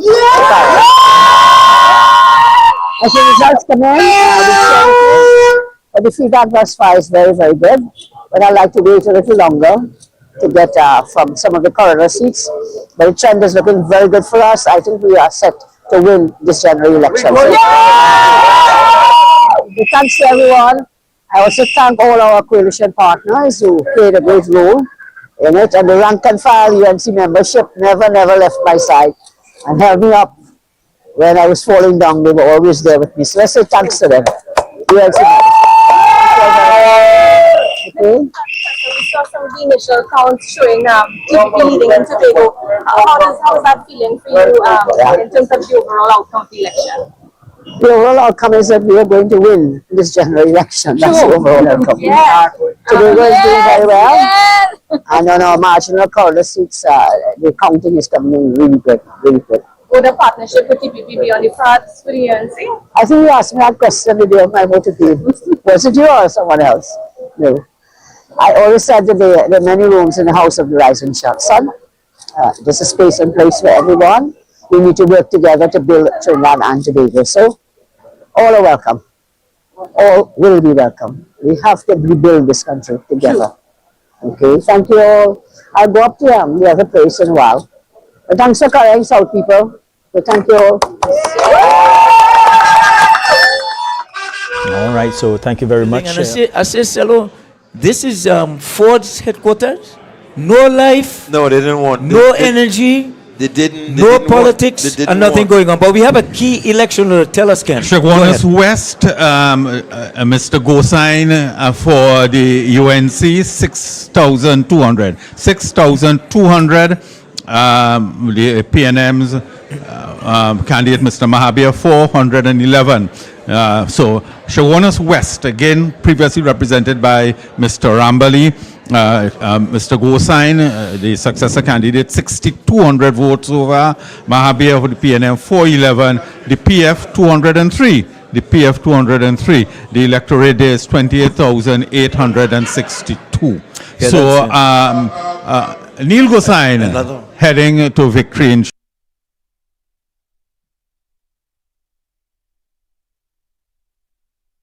everybody wins. Those are two punchlines that people remember. And that for in itself, I think there's a lot of reworking to do. I'm not talking about the genuinity of the message. I'm talking about the conversion of the message. And that is something I think from a political communication, we need to examine more closely. And it's something that you are getting all the time too. Even if you go online to get the manifesto, that's something that you need to deal with. In fact, there was something viral going around. You found the advertising even in adult spaces. I'll just use the word adult spaces. It was even being advertised there. So I saw it just, so then every space, it's being promoted in every space. As I said before, tonight we will know if the population moved from saturation to inundation, because when you are inundated with a message, you move from the subject, from the topic of the ad, which is the subject matter, to the sponsor of the ad. And that's what happened in the US politics, right? Donald Trump was outspent. And though people spend a lot of money in terms of their promotion, there is the possibility when you're inundated with a message, people will begin to have a negative feeling towards the person who's sponsoring the ad. And we will know if that has occurred. And in terms of that inundation, even like in the adult space, you're wondering what kind of win or GT you get through people talking about. But right now, what we're going to do is showing their disdain. They're being fed up of the two major political parties. The base support has held for both the PNM and the UNC. There has not been a dent. This has gone on for decades. I think we need to really accept and appreciate the fact that we are really no different to the Republicans and the Democrats in the United States, where as much as people will criticize both, 99% are going to continue to support the two major political parties. From what we've seen in the initial poll so far, it seems that the same thing is taking place. I walked the length and breadth of Arangua St. Joseph, and everybody loved Gary. Everybody here. There was the only animosity I got is a dog almost bit me. I don't know if it was the owner of a PNM or UNC dog, but the fact of the matter is that there was never any degree of persons showing their disgust or disinterest with Gary Griffith. But for them to take that and go into that polling booth and put that X outside of the Balize or the Rising Sun, they're not going to do it. Everybody, they've gone right back into their safe house. Whether it is because of a fear factor that the vote splitting is a major element that will cause many people on both sides to be fearful. If I'm a PNM, if I decide to vote for a third party, it can cause UNC to get in through the back door and vice versa. If that is what happens, so be it. I cannot in any way criticize the citizens. They have made their choice. They have made their decision. I don't know who is going to win between the PNM or the UNC, but it's not going to be any of the third parties. I wish to take this opportunity to thank each and every supporter, member, candidate of the National Transformation Alliance. They have done well. We have provided the country with an opportunity for a third choice, and it has been rejected. One word, how are you feeling right now? I'm hopeful that this country can actually turn around, hopeful that we can actually transform Trinidad and Tobago. As a politician, I've been a politician with the UNC as a Minister of National Security. I try to give the country that third option. It has not been accepted, but I do hope that the country can unite. The country has been so divided for the last few years based on politicians and politics.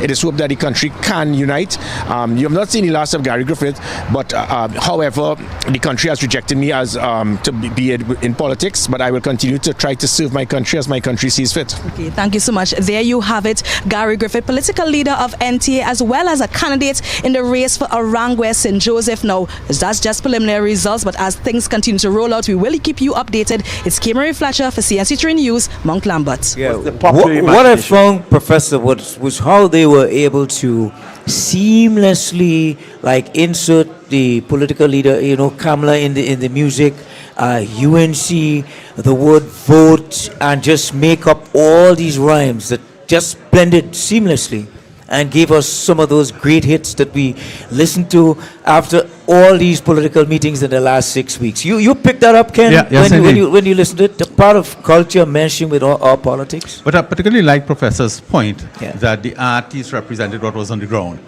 So when we heard Iowa come forward, when we heard Swappy, when we heard so many, they were responding to what was happening on the ground. Popular imagination. Yes, there's the popular imagination had gone in favor of the UNC, and they were echoing that. If it was an unpopular cause, you would not have seen it. So I am here at the Tobago People's Party headquarters, where only a handful of supporters have been spotted so far inside. The atmosphere is relatively quiet, but the early results are beginning to cause a stir inside. In Tobago East, TPP candidate David Thomas is leading, offering a major boost for the party in its first general election. And we are also hearing that the party may soon declare the Tobago East seat. Now, over in Tobago West, it is a much tighter race, with the TPP candidate trailing just behind PNM's Shamfa Kucho Lewis. And although the crowd is small, party insiders are closely tracking every update, knowing that even a single win tonight would be historic and could shift the political landscape in Tobago and nationally. Now, officials are expected to speak later tonight at the Scarborough Esplanade once more results are confirmed. But for now, the mood is cautious, but growing as counting continues. Back to you in studio. Thank you very much, Elizabeth. Out there in Tobago, of course, the People's National Movement will not want to lose Tobago East, because if they lose Tobago East to the TPP, 22 seats in 2020 become 21. They wouldn't want that at all, considering how things are happening in Trinidad. Let's take a look at Trinidad now. Well, we heard from the political leader of the United National Congress that she declared Siparia.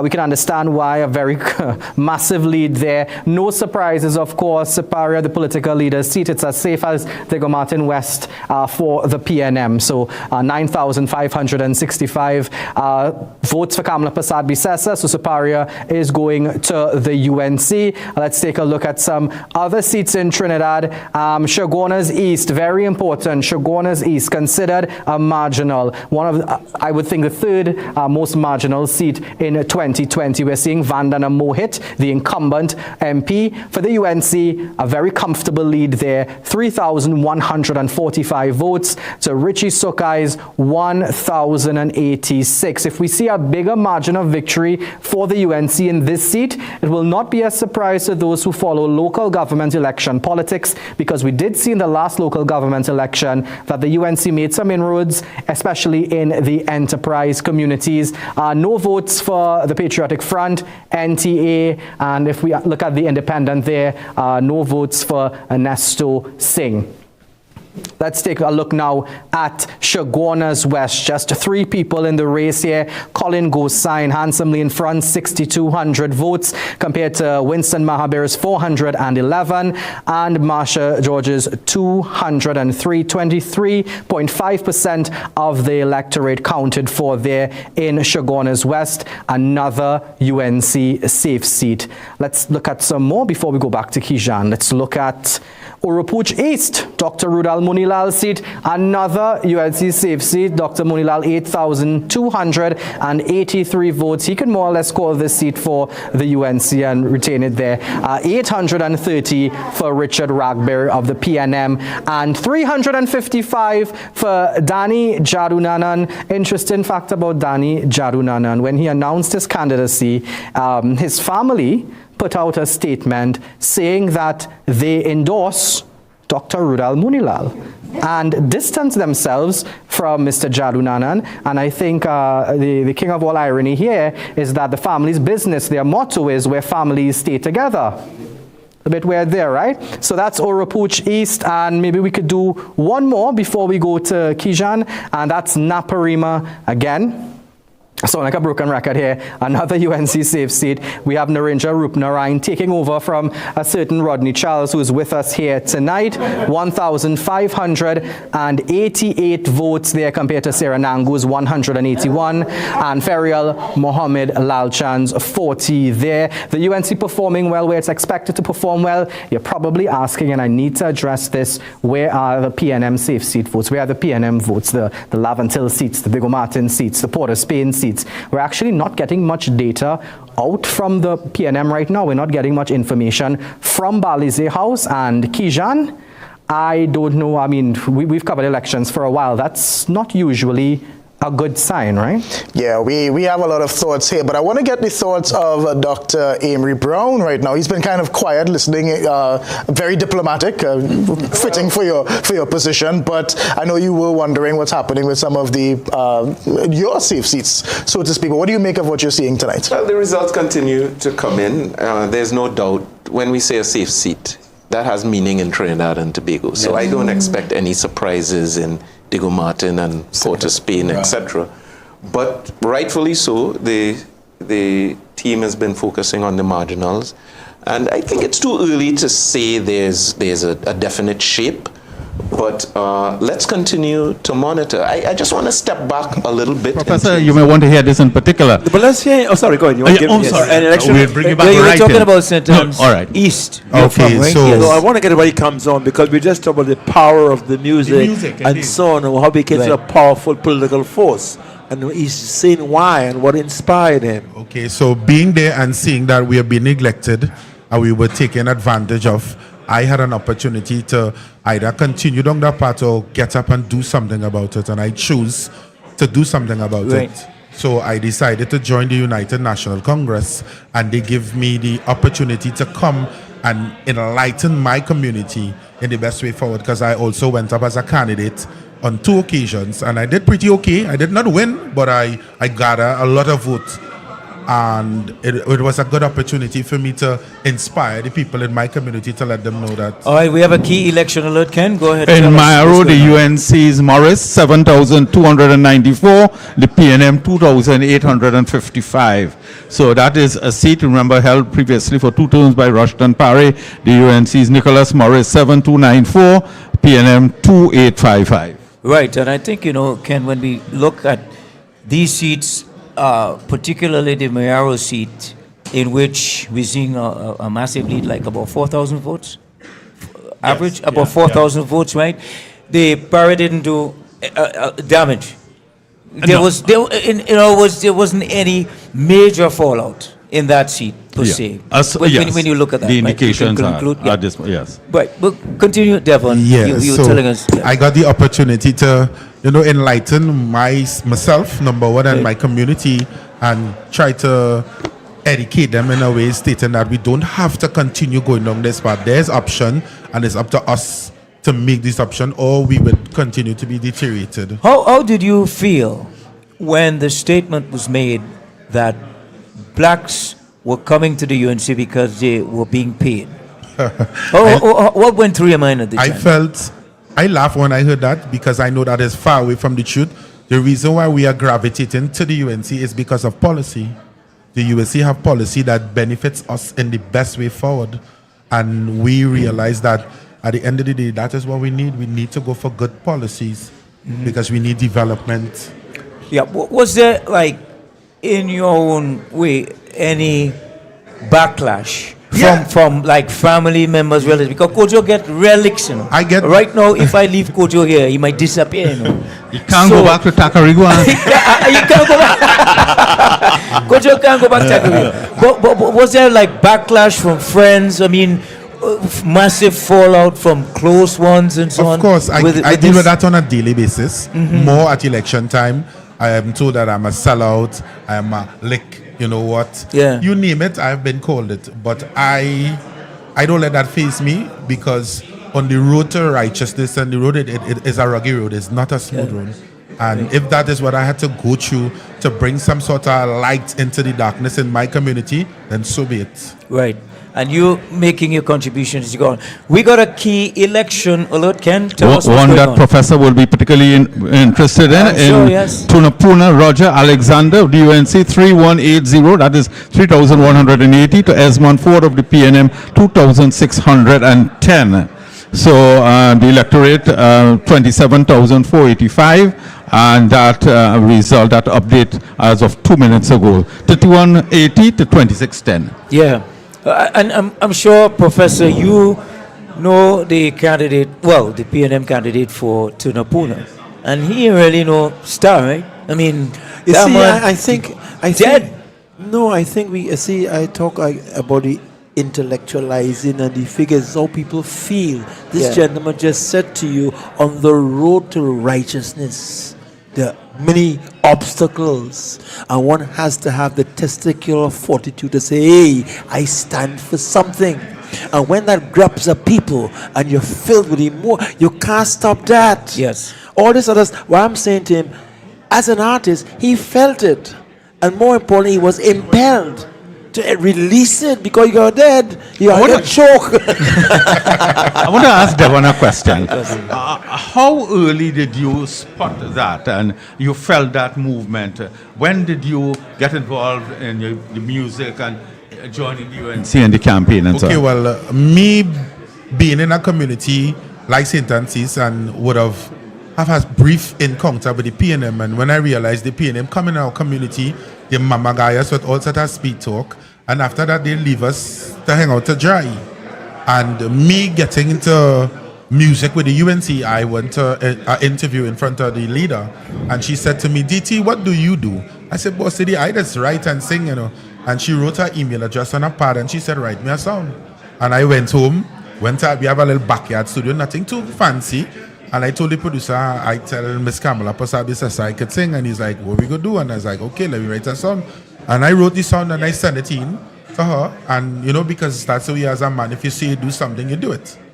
And it turned out to be very, very a big song. Right, we have a key election alert. Sure, Bonus East, Vandana Mohit, 3,145, Rishi Sukai of the PNM, 1,086. And to repeat again that the PNM had high hopes in that seat. Mr. Young had anticipated, had hoped to turn around that seat, but you have Vandana Mohit, a sizable lead in what has been her stronghold. She has represented that constituency very effectively, and tonight she seems to be romping home again. Yeah, because Sukai was someone who was kind of brought in as this business guy. He was in the Senate, and he was being kind of tutored for this moment, right? Molded for this moment, right? Now, I But wrote it didn't seem to during that has worked out. during the campaign, I wrote that he had a huge struggle with the English language. Really? He had and at some point they appeared to be scripting him because he didn't seem to have a command of the language and so on. And most regrettable because he had served as a junior minister of works and transport and so on. And you're right, they were grooming him, and I think they probably anticipated that he would have been among the new generation of PNM second string leaders. Well, tonight he is not faring particularly well. That is a diverse constituency. That constituency includes Longdonville and Enterprise. It is. One of the things that was Jack. No, he was Chaguanas West. Okay, sorry. And that is true, right? And Vandana is a hard worker. She has a lot of connections with all these small groups within the Chaguanas East constituency, and that has been going on for quite a number of years during her term there. So she's very well connected throughout that constituency. So it's kind of I'm not saying difficult to beat her, but if you have to come at her, you have to really know what you're doing. We have a key. Good evening, guys. Good evening to our viewers once again. Now, there seems to be mixed views among supporters of the People's National Movement who are very slowly trickling in outside of Balize House on Tranquility Street. Now, earlier we saw a lot of activity. We saw technical staff erecting a stage, setting up a bar. At first they rolled out the red carpet, then they folded it up and put it right on the stage that you can see behind me. And it seems as though they are ill-prepared to start this evening's ceremony, this evening's pomp and flair. There are no MPs outside greeting supporters. There are no official representatives of the People's National Movement speaking with persons, except for one individual that I saw sort of walking around. That's Laurel Lizamali, saying the education officer for the party. Now, I did speak with a couple of supporters for the People's National Movement. You can hear a horn blaring. They are a bit excited and a little bit anxious. They want to hear something from the leadership of the People's National Movement. One individual, a man in his 70s, would have told me he is hopeful and he expects that the party will receive all 41 seats. He thinks that they deserve it. Another gentleman said he voted, he cast his ballot, and he was concerned that his son did not and his grandson didn't as well. But of course, he believes that the People's National Movement ran a very clean campaign, and he's saying, look, the party can't force anyone to vote. He saw it within his own household, and he thinks, though, that the party did enough to sort of try to influence the young voters to come out here this evening. Now, we do see some vendors setting up. People are selling chow, pineapple chow, drinks, but there are very few people here. People are just huddled in corners, chatting with each other, speaking with one another. We haven't really gotten a sense of where the party feels it currently stands as votes are being counted. There's nobody updating anyone, and they're saying, you know, we remain hopeful, we remain optimistic about this result. We believe that the People's National Movement can bring this home, but it's still to be seen because votes are still being counted. So we will bring you more information as it comes to hand. It's Doris Polo for CNC3 News in Port of Spain. All right, so our panelists need a break. We're going to get some water. We'll be right back. You're watching CNC3's election coverage. Indeed.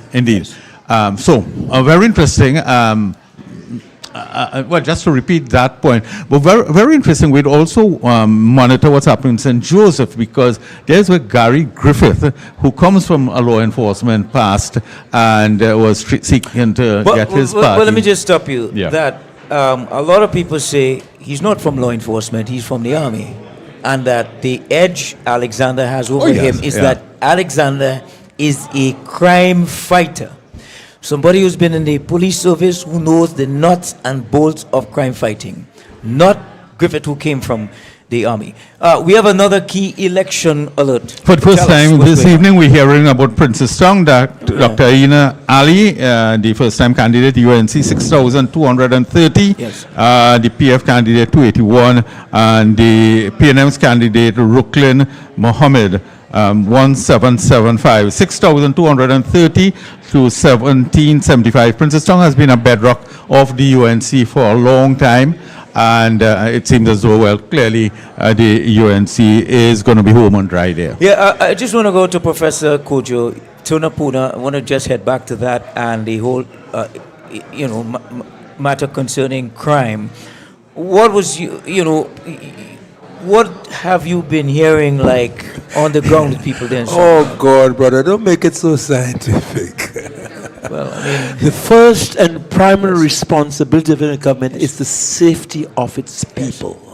The capacity and ability to walk in your street, like the road made to walk on Carnival Day. If you cannot do that, you have failed. You don't need a big explanation for that. One, that fellow called Randall Burrows, you remember him? Again, from where? He didn't go to no big set of school, Randall Burrows will hold you and say, hey, if you're all right, people want people response. Now, your commissioner of police is a lovely lady, I suspect, but she went through she come through exam. People want people could fight a crime. So when someone comes with that imagery, as you said, but who actually represents and says to you and give appearances sometimes is reality. So therefore said Ford, what was Ford? A nice deputy speaker and did nothing else? So in terms of the imagery, it seems to me he just represented something that's much more dynamic and speaks to our interest. do we have a key election alert? Yes, indeed. Tobago East, the TPP candidate, David Thomas, 2,445.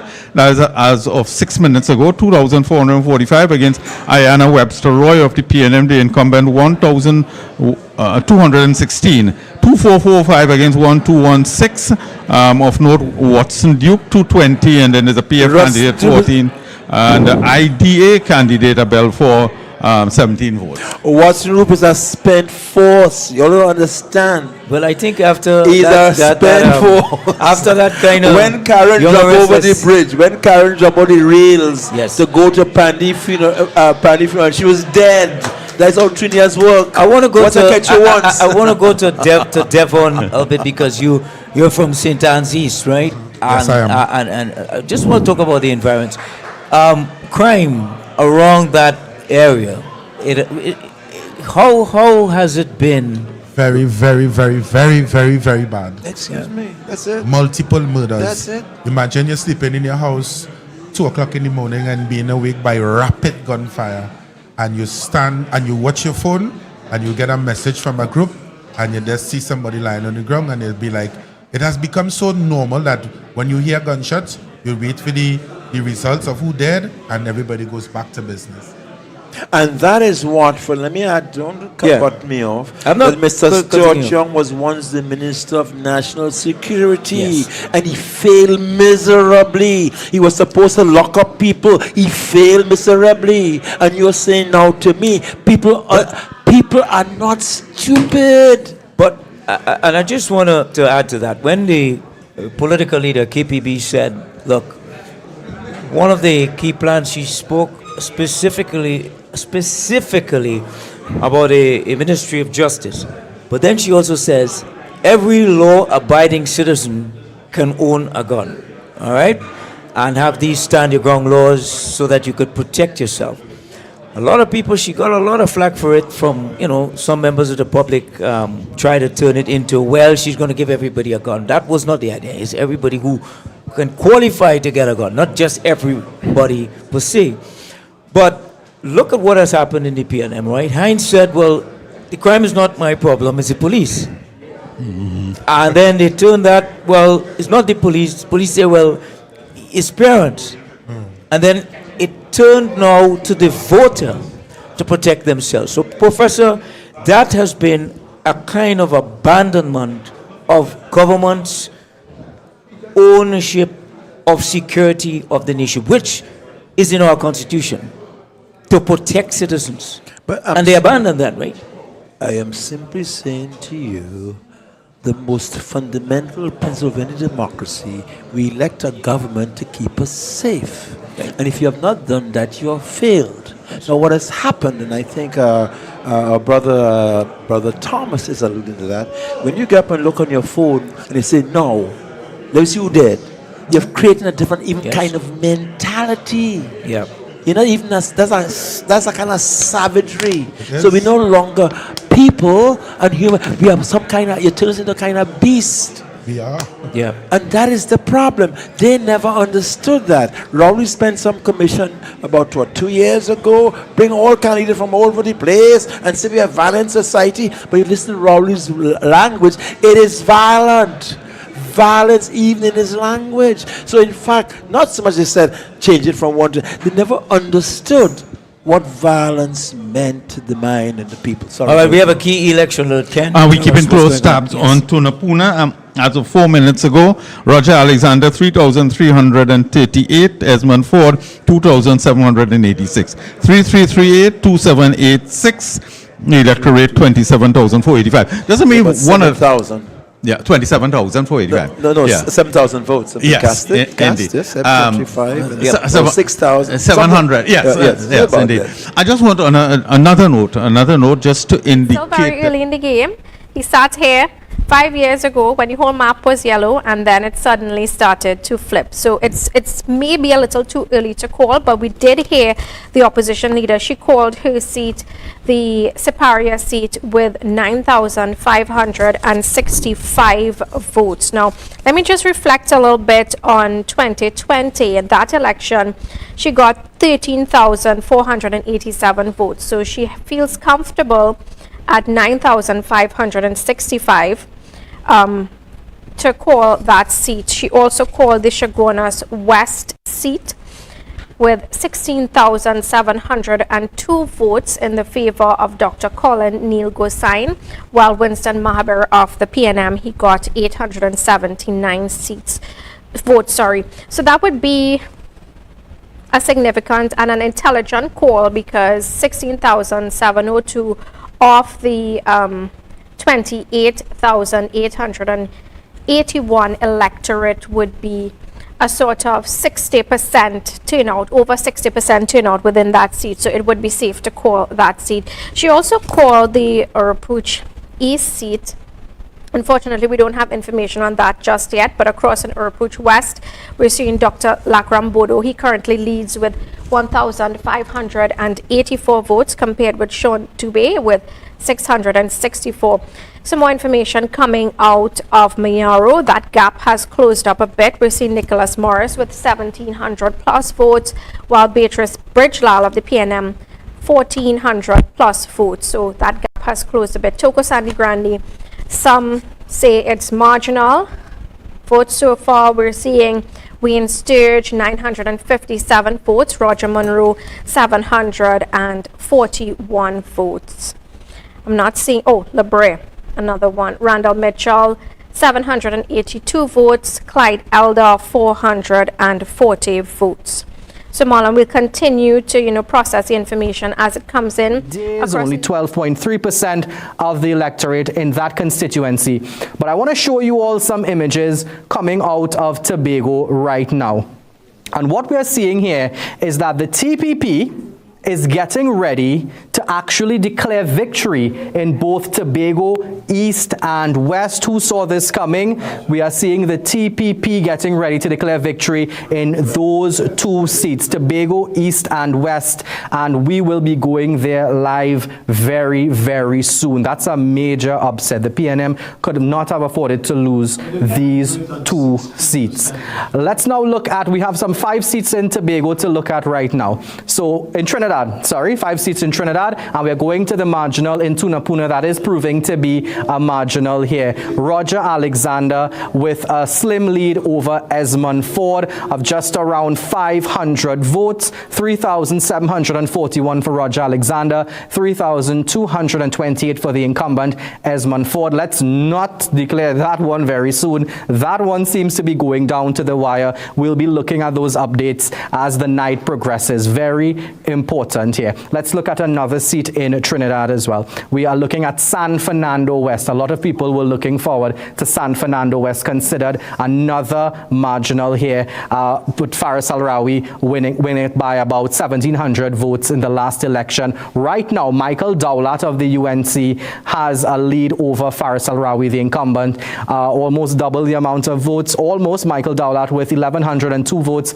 Faris Al-Rawi with 565. No votes recorded for any other of the third parties there, any of the smaller parties, but we're seeing the UNC ahead in San Fernando West. The PNM held San Fernando West. Let's continue to look at what's happening in Trinidad. This is Caroni Central here. Actually, we're going to Princestown, and we see Ian Alleyne ahead of the PNM's Rocklin Mohammed by about a little under 5,000 votes. Sasha Mangru with 281. Princestown, more or less a UNC safe seat, so no surprises there. And maybe we can do one more here in Trinidad, and we are looking at Oropouche West. Lakram Bodo moving from Faizabad to Oropouche West. Lakram Bodo comfortably winning there for the UNC over the PNM's Sean Dubé 646, and the Patriotic Front's Alicia Mohammed getting 79. Now, we haven't shown you all this for the night yet, but let's look at the constituency map. Now, remember the caveat I told you all there? We are not getting information coming out of Balize House. You would have seen the update from Derice Polo. It seems a bit downtrodden on that side right now. She is saying none of the MPs or any of the senior party members are being seen outside right now. And our spirits are a bit low, she said, on that end there. We're not getting the information. This is how the map is looking right now. Of course, people, if you're looking at this, don't think the UNC is going to sweep the entire country. I'm pretty sure those PNM safe seats such as Laventil, Diego Martin, such as Port of Spain are going to be filled in with red very soon. So that's how it's looking right now. It's not absolutely not gospel. This is just the information that's coming in right now. So these are the UNC seats that have been, that they are leading in front right now. And we do understand, Kijan, we do understand that Saddam Hussein, the incumbent MP for Barataria Sanwan, the second most marginal seat coming into this election, we understand that he's put the word out to the media, come on down to El Socorro in his office. He's about to declare that seat as well for the United National Congress. All right, Akash, I just want to make a quick update that we're getting from Elizabeth in Tobago, that they are now saying that it's not that they want to declare Tobago East and West. They're walking it back a little bit and saying that they are confident that they are going to win Tobago East and West. So not a full declaration just yet. And I think that that's what Dr. Winfred James had exclaimed a short while ago, saying that too soon to call. I'll let you take it over here, Dr. James. Indeed, it's too early to call. When you look at the percentage of votes cast. Elections are sacred things for your democracy. Right. And it ought to be that all stakeholders must have faith and confidence in the process and in the people that are in charge of the process. Right. We have a key election alert. Ken, yes, tell us what's going on. Tunapuna, we're keeping our eyes firmly peeled on Tunapuna 3880 for Roger Alexander, the incumbent, Esmond Ford 3429. So a lead. It may have tightened a bit. Again, it depends on where the boxes are coming from. But he is holding the lead, Professor, and he started the count with a lead and is healthy lead. What were the votes last year? How many votes were cast in Tunapuna last year? I don't have those figures, but we can get that for you. Yeah, because I think that gives us a good sense. We got about probably 3 and 3 is 6, about 7,005. And of course, depends on how many more votes we have as a guideline in terms of what's happening. And perhaps you also need to look at other candidates that would have been in the seat. Yeah, you know. Right, so you're saying, are you concluding that this is one of the best efforts so far for the UNC in this seat? Because I know you've been it's gone. Tunapuna has always been a marginal. Yes, you had Eddie, you had Assam, you have always had that change. It's a swing. So what you want to be sure now is in terms of how many voted, say, probably 12,000 or 13,000, the hard way, we're probably halfway through, how we're trending. And of course, when I worked in Tunapuna, what areas came out and what voting areas were coming out and where we are. So I think we got to, sorry, go ahead. No, I was going to say in 2010, Winston took around won a hard fought. It's in Gaston. No, in Tunapuna. Tunapuna? Yeah, he won in Tunapuna. Yes. So we don't know the equations yet. Yes. But So the fact that Roger Alexander has held the lead, like Usain Bolt from the start, he's at this stage, this is probably out midway. And since they didn't want Esmond Ford. Yeah. Just let me also add that all the UNC seats that are held currently, except we don't have word on Moruga Tableland yet. The UNC is comfortably in the lead. Princestown, the Shagwana seats, the Caroni seats, Naparima, and so on. The UNC is comfortably in the lead in those seats. Right. Mr. Jensek, I just wanted to ask you, was there anything... That would have declared that seat in favor of her party. Dr. Rudal Munilal, he garnered 8,283 votes compared with Richard Ragbir, his 830 votes. Of course, yeah, that is about it from us. As we heard from Liz, the TPP appears to be in the lead. Unofficial information reaching me is that the TPP is to soon hold a press conference to declare those 2 seats, so we'll look out for that. 2 seats, or is it just Tobago East? Largely because of the issues we were having with the Elections and Boundaries Commission, not just in this campaign, but previously. And we wanted to be sure that our people were well trained, understood their rights, understood the law, and so on. So we focused a lot on training for our people. People will criticize and complain and say they're fed up of both parties, but it does not change. 99% of the voting would have shown that they have stuck to the status quo. They have stuck to the concept of they are going to hold on to that base support. And I said there's nothing, I am not going to criticize anyone for this. The PNM and UNC have done tremendous work to assist in the development of Trinidad and Tobago. They have made mistakes. Whoever is going to be in government, they may also make mistakes. I ask all of you, all of the NTA, understand that political parties and the supporters, they are not the enemy. I think for far too long we have seen the country being divided by politicians and political parties because of the hate, the animosity, the bitterness, in a deliberate attempt to divide the country to get into power. We have not done that. The NTA, we have tried to unite Trinidad and Tobago, and we will continue to provide that opportunity and give that choice for citizens of Trinidad and Tobago.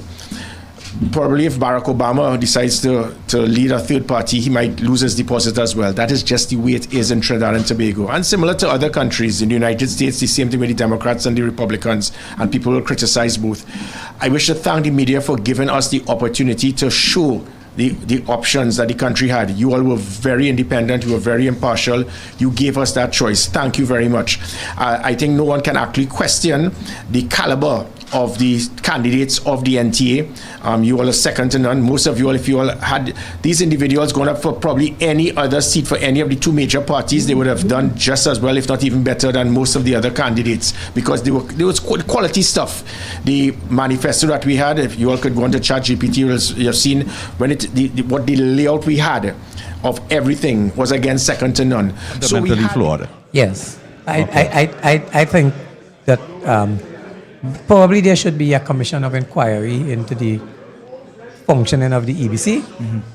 And as I said earlier on, we need to get all stakeholders involved and fix the issues and the challenges. Is there an inherent bias? Well, I don't want at this point in time to say that. All right. Right? Yeah, Mr. Kana is very diplomatic, you know. No, and he's correct. Yeah. You had a question, Professor. I just want to ask him something on the observers and the role of the observers when we call in observers. I mean, a lot of people, citizens hear that, look, parties call for observers to come in. But give us just briefly, I mean, what they would be doing, like by the hour, by the second, during a day like today. Well, generally the live pictures there of the podium at Balize House. We're waiting for that. We're going to keep it. We're going to keep that up until we get that announcement. Dr. Sajawan, you've been itching. There have been thoughts coming out of you over the past couple of minutes. Yeah, well, you know, I mean, you know, I think Gary, the writing was on the wall from the day one, from the get-go, and you know, it is what it is in the politics of Trinidad and Tobago. We were talking more in terms of the campaign, and we talked about the PNM, but I think that's an important thing we're missing is that a consideration is that the election was called because there was an expectation that the UNC came in just a few days ago, when usually observers would be on the ground weeks before. Right. These observers would have come into Trinidad and well, Tobago as well. But they came in here after nomination day. They came in here days after special voting had commenced. No, go ahead, Professor. I know you wanted to. No. Yeah. Let me answer this briefly. Just okay. We have breaking news. We have an alert. Kevin Gibbs. We have an alert. A QS alert. Lahokita Talparo. Yes, we need to give you the mic so he can. Lahokita Talparo. It seems that Mr. Cummings has 4,753 votes, and the current seems to be burning very brightly. Look on the screen, Professor. With Watts at 6,796 votes. When there is a sweep, all the brooms are cleaned up. So that's over 2,000 votes more The 6 than and 4, the incumbent that's 10,000. The general secretary of the PNM. But forget general secretary. That's the candidate. That's 4 and 6 are 10, 11,000 votes. Indeed. I'm saying what the trend is. But my point, what I was trying to, in all the discussion, is that ultimately, whatever complaints you make to an observer committee, the only things to see what the irregularities are. I think the important thing is to, because if you've lost and you bring up complaints, that means that you already lost. What's important is that what you're doing while the day is going on, so the observers and the people get alerted, and the people inside the polling booths know you're listening to what's happening. And that is the virtue of it, not to stay on the right reports, because when you lose, you lose. Yeah. There's no second place. There's no second place. Yes. So the thing about those, which I think is so very important, what you're doing, is that you're alerting the public, you're alerting the people inside there, be looking at all here. Yes. In point of fact, I heard today, I can't call name, a very high official in PNM was going around and giving a lot of money, and about 1 point something million to give out. But the people began to follow him. So he couldn't, how come? There we go. Gentlemen of the media, thank you all so very much for joining. I just have a very brief update for you. The time is now 9:40 p.m. As you are aware, the polls closed at 6 p.m. with some lines being long and therefore voting actually not stopping until after 6:30 p.m. Our numbers have been very, very slow in coming in. Similarly, with the EBC's website, the updates coming from the EBC has also been very slow. In our system, we have very preliminary numbers here so far. And we are not in a position to declare any seats whatsoever. We are in the lead in a number of seats. However, in 20 minutes' time, our political leader and members of our leadership will come and address you and answer all questions that you may have. So at 10 p.m., you can look forward to members of our leadership coming out here this evening to speak with you further. If you have any preliminary questions that I may be able to answer, I will be very happy to do so, but our leadership will come and give you answers at 10 p.m. Mr. Brown. Yes? So for instance, Arima, which is a traditional PNM stronghold, in our preliminary numbers here, we have 669 votes. And we can't declare a seat on 669 votes. The other parties have 69 votes, for instance. So we will not be able to declare that seat because we anticipate there will probably be 10,000 more votes to come forward here to be cast. So.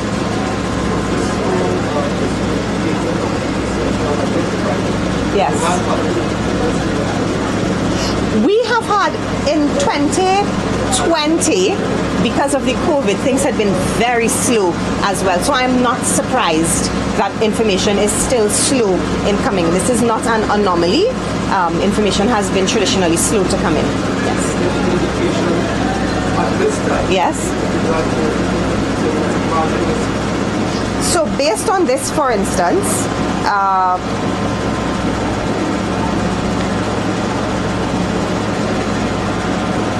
in Muruga Tabelon, the two numbers, one party has 3,600, one party has 3,800. So we can't make any declaration on that. But as I said, it's very early still. Our numbers are coming in. We are also monitoring the EBC site to compare with the numbers that are coming in from our respective agents. But at 10 o'clock, the leadership of the party will address all of you. Yes? Okay? Thank you all so very, very much. We have a key election alert, Ken. Tyranny is central. Let me give the PNM's vote first. 966, the PF 322. The UNC's Dr. David Lee, 6,184. Yeah, but that's bad licks. That's bad licks. Yeah, if you call it like that. To use local vernacular, it's bad licks. So in Tyranny Central. Jensek, you think Tyranny is central? Probably have all these corners, 966, covered for this election, based on past experiences with EBC, ballot papers not being signed, and people paying out money and so on. You think the vigilance? It was the Patriotic Front. Let's take a look at another seat in Trinidad here, and this is a big one. This is one that a lot of people were waiting to see here. This is La Hoquita Talparo, a very marginal seat, maybe the fifth most marginal coming into this election, one that the UNC targeted early, one that they desperately wanted. They introduced Philip Watts, the selected candidate Philip Watts, who was the constituency chairman for Foster Cummings. So he was actually a PNM, and he came across to the UNC. He knows the area very well. He knows Foster Cummings very well. He knows the constituency and the behavior and culture of the people very well. And he has a lead right now in La Hoquita Talparo, 6,796 votes compared to Foster Cummings, 4,753, and no votes recorded for the NTA and the Patriotic Front. This is definitely one of the big showdowns tonight, La Hoquita Talparo. Let's take a look at maybe a couple more before we go back to Kishan. We have Caroni Central here, David Lee, moving across from that Claxton Bay, formerly Pointe-a-Pierre seat, which is considered a marginal. Kamala Prasad Bisesa telling her deputy leader, here, take a safe seat. So he's gone to Caroni Central at the expense of Anil Ram, 6,184 votes for David Lee, 966 for Adam Hussein, and 322 for Andrew Hussein. Now, I want to go to the Whitehall set right now. I want to show you all our walk to Whitehall because, as I said, Laura Lizama Lisik just now telling us that information coming in, very preliminary. The number's too small to call that seat there. But I want to show you all right now how that walk to Whitehall is looking. As we told you, when a seat is declared or a party is in front, that takes you closer to the promised land, closer to Whitehall along Maraval Road. And as we said, 21 steps usually get you there. So we want to show you all how that is looking, and that is shaping up right now. We saw the constituency map earlier. We saw a lot of yellow. We saw Tobago covered in blue, and yeah. All right, we'll go to Whitehall in a bit. Let's let those numbers come. Are you surprised, Mr. Jensek, about these third forces really relaying 0 votes, 7, 82? I mean, real jokey thing. To put it in local parlance. Are you surprised? I give the population kudos for recognizing that this is a serious matter, the future of the country, and for recognizing that there are really just two parties in this race that can take the mantle of the government of this country and take us forward. And but the result so far, it seems that there is only one. And Jensek, we could conclude at this point, in terms of the small parties, we could conclude at this point that they were unable to split the votes. Well, it would look that way, but as I caution you, Never forget that in Tonapuna, some years ago, 200 votes thereabouts made the difference. Right. Good observation. And Jensek, we could conclude at this So, point. any new key alerts, key election alerts? No, but the that we have trends are coming in? continuing. Just to indicate, as we said before, we are not giving a lot of figures for Oropush West and East and so on, but the UNC is comfortably in the lead on, and Caroni and so on.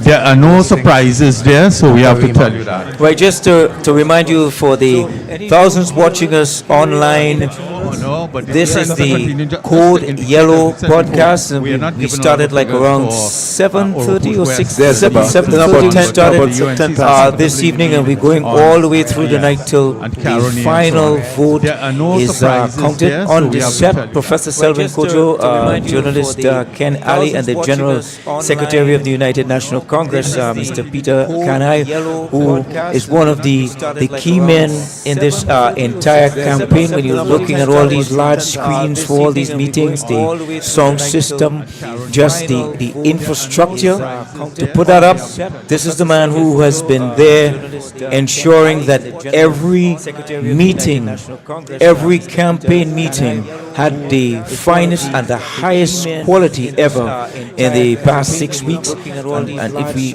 move out of the 6 weeks, for the last 8 years for Monday night forums, he as well has been responsible for all that infrastructure. We do have a key race alert, Ken. Give us It's that. coming up now, and it is UNC wins Sawa Barataria. UNC wins Sawa Declaring Sawa Barataria. Barataria for Saddam Hussein. 7,122 for Saddam Hussein.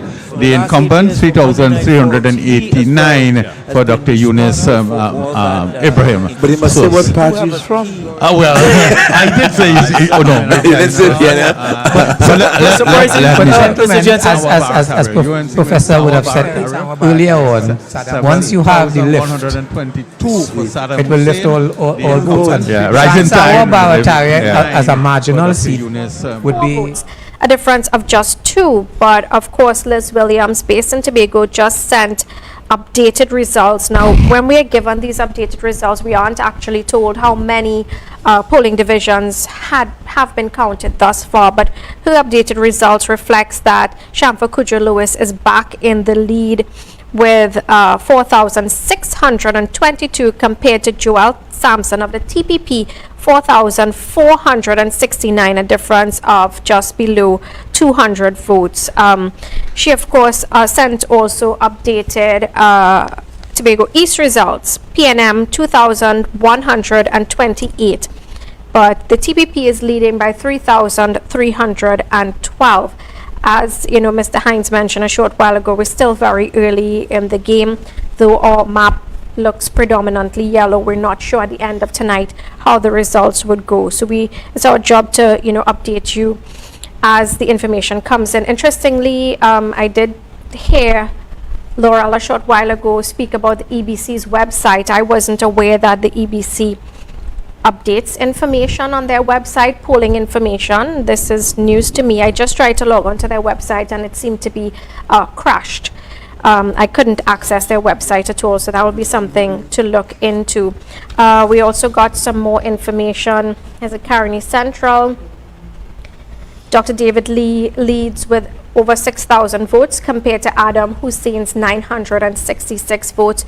We also had information coming from La Hokata Talparo, which for now puts Philip Watts in the lead with 6,796 votes compared to Foster Cummings 4,753. The turnout from the votes thus far is 40%, but traditionally, Dr. Raghunath, we are expecting this election it to be just over 60% the voter turnout. So we do also have some outstanding ballots to be counted. I think that may be just it from me for the updates. He mentioned that in one of his articles, that I think A lot of people underestimated the political leader, Mr. Kanai, because she's kept this party together despite all kinds of stuff going on. The internal elections, you've had all this kind of, mudslinging here and there, and she's been able to keep it together. And as I told the audience before, she has created this ballistic counterforce that we have now that's creating this result that we're seeing here. And credit has to be given to her for that, right? We do have a key election alert, Ken? Yes, as of just a few 4 minutes ago, that seat we're keeping our eyes peeled on, Tunapuna. Roger Alexander keeping the lead, 6,105. Desmond Ford, 5,189. I repeat that, 6,105, 5,189. The electorate, 27,485. The minor seats, the minor candidates, 24, 285 and 104. So it is a significant lead now, Jensek, in Tunapuna. 6,105 to 5,189. I repeat that, 6,105, 5,189. And that's important because that's going to keep minor seats, like that. The minor candidates, 24, 285 and 104. So it is a significant, that is over 11,000 voters, and if you anticipate us. And it's not going to be a great sweep, but that's what happened. That seat, it goes back and forth. In between years later, an option for a third choice other than the PNM or the UNC. And what we will probably hear for the next 5 years, regardless of who might win and who might lose, the PNM and UNC, one will be government, one will be opposition. People will criticize and complain and say they are fed up of both parties, but it does not change. 99% of the voting would have shown that they have stuck to the status quo. They have stuck to the concept of they are going to hold on to that base support. And I said there's nothing, I am not going to criticize anyone for this. The PNM and UNC have done tremendous work to assist in the development of Trinidad and Tobago. They have made mistakes. Whoever is going to be in government, they may also make mistakes. I ask all of you, all of the NTA, understand that political parties and the supporters, they are not the enemy. I think for far too long we have seen the country being divided by politicians and political parties because of the hate, the animosity, the bitterness, in a deliberate attempt to divide the country to get into power. We have not done that. The NTA, we have tried to unite Trinidad and Tobago, and we will continue to provide that opportunity and give that that choice for citizens of Trinidad and Tobago. Probably if Barack Obama decides to lead a third party, he might lose his deposit as well. That is just the way it is in Trinidad and Tobago. And similar to other countries, in the United States, the same thing with the Democrats and the Republicans, and people will criticize both. I wish to thank the media for giving us the opportunity to show the options that the country had. You all were very independent, you were very impartial, you gave us that choice. Thank you very much. I think no one can actually question the caliber of the candidates of the NTA. You all are second to none. Most of you all, if you all had these individuals gone up for probably any other seat for any of the two major parties, they would have done just as well, if not even better. Not to mention Professor Kujo, I know. I want them people to lose so bad. I know that Professor Kujo would have spent some time in the Aruka Lupino seat. Yes, I did. And I know that up to about 5 o'clock this evening, that was a very close seat. Oh yes, we haven't had any numbers coming in from Lupino, right? That's about the 5. It was close. It was a close race. That's right. Dr. Natalie Chaitan Maharaj. Yes, we haven't heard Incidentally, she gave a fantastic speech on that platform in our Five Rivers. Yes. I was very impressed the way in which she personalized it and then went on to say what she expects to do. I thought it was a classic speech. As I also thought the Prime Minister to be's speech at Aranguez was fundamentally, advanced. When I said that she's going to be, when I talked about her being the sort of mother of the nation, I was thinking in terms of Eric Williams, and people lift themselves up to occasions. And that speech I thought was so well crafted, even allowing for flaws and making them strengths. Okay, you say I'm weak, but I do, etc., etc. I thought that I was one of the best speeches I've ever heard. Well, it was a testimonial, and only she could have said that. What she said, nobody else could have said that. And usually, when you give these testimonies, people see the genuineness in it, because there's a lot of sympathy. Because people are saying, well, you know, here it is. You're really saying, well, I'm not perfect. I'm not the idealist kind of person, but then I have some love. I care for you and I can help you. And that, to me, made a huge difference in her speech compared to what occurred at the other side on the same day. And anybody who knows Mrs. Kamla Prasad Visesa will know that that is not political rhetoric. That is, of course, a fact. That is just who she is. But you see, it was really a I always say counterfactual. But people are pressing and speaking of our weaknesses in terms of physical, whatever. You said, listen, what makes a man or a person, not his physical inabilities or whatever, but in terms of one's intellectual and moral. So when they say that this Mr. Young is an international this and they tell the other, and who speaks in the same way as his leader of grief, you recognize, I think, the counterpointing of that was done at the correct moment. I just want to say one thing on what you're saying here, because I have heard Dr. Rowley, I don't know, maybe Mr. Young, I've seen some columnists in the newspaper speak of what they considered to be certain physical matters with respect to Mrs. Prasad Visesa, which she has disproved in a tough, vigorous campaign. But more than that, assuming it to be true, the United States had a president who was in a wheelchair. Yes. There's currently a governor in the United States. Texas. Yes. The Texas governor. He runs the entire Texas. But you know, the media never border. He runs the border. He has the most secure border in the United States, and he's in a wheelchair. But the media never upbraided. We may not have time this evening to talk about the media, but they never upbraided those politicians and others who spoke that way. In fact, they did not comment on, I don't think they did, when Dr. Rowley described John Jeremy as a dog. We have, Kevin Gibbs is telling us now, election alert. Claxton Bay, a significant victory there for Mr. Narayan Singh, 9,209 first-time candidate, and keeping that seat. No, that seat was formerly Point-de-Pierre, represented by Dr. David Lee, and I know the PNM had ambitions for that seat, and I'll tell you another why. 4,602 for the PNM's candidate, 9,209 and 4,602. Now, the PNM was hoping that it would have made a dent in that seat with the announcement of the privatization of Petrotrin, and because, all those fence line communities from Suva to Princestown have been adversely affected, badly. So they were trying to rush this Oando privatization to make this announcement and to hope. I know they had put a deep focus on Claxton Bay, because that community has been badly affected by the shutdown of Petrotrin in November 2018.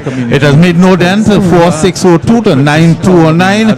Mr. Narayan Singh, we commend him. He is going to be the Parliament of Trinidad and Tobago. Let's just put it this way.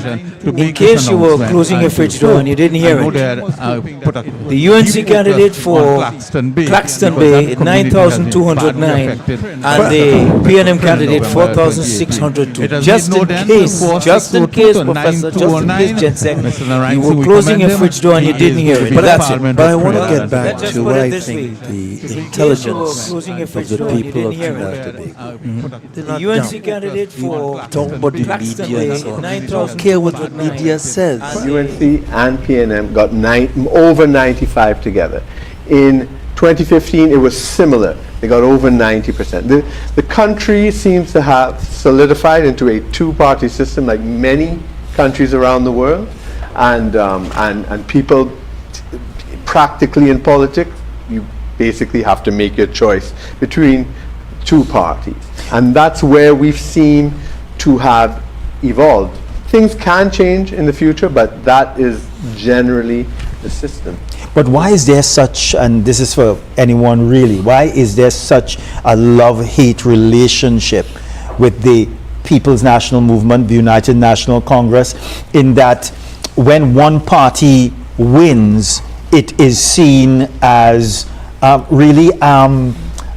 it is not seen as a victory for the party. It is seen as punishment for that political party.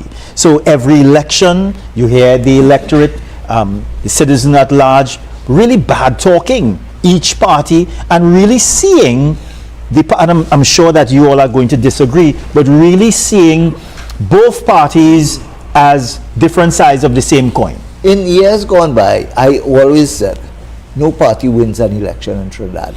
You lose it. They lose it. Yes. Yeah. And that's the context in which I look at our politics. You know, Marlon, what some persons have said to me, and their manifestos, they presented, alternative revenue streams. They also entice the population by saying, well, we're going to do away with all of these hardship and I'm using the term hardship taxes, such as the property tax. I just want to look at, we're bringing you some live pictures. We can bring that back up if we can. These are some pictures coming out of UNC headquarters in Mulchan, Sichan Raid. And just for like a brief second, we would have seen numbers that they are putting up there for La Joqueta Talparo, which seems that Foster Cummings does not have that lead. There, that's the numbers. We're looking like over nearly 2,000 loss. It's about 2,000, Hey, my math's not that bad. Yeah. We're looking at that, and we would have seen, like anybody who lived in La Joqueta, Talparo, Foster Cummings would have put a lot of work into that seat during that time, but did it matter? So we're gonna keep an eye on that.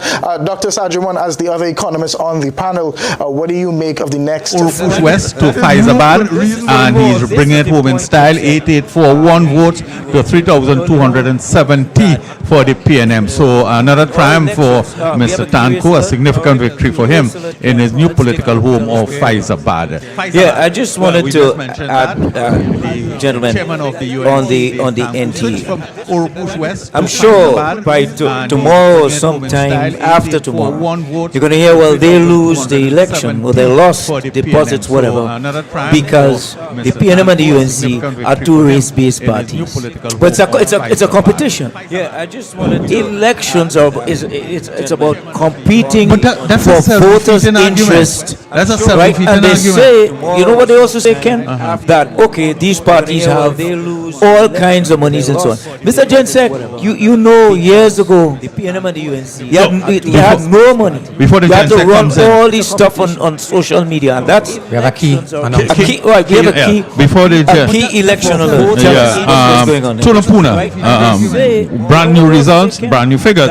6,542, Roger Alexander, 5,630 for Esmond Ford. 6,542, 56. Could you find you only writing down Tunapuna, boy? Like you have a special interest in Tunapuna. I tell you, that was supposed to go up.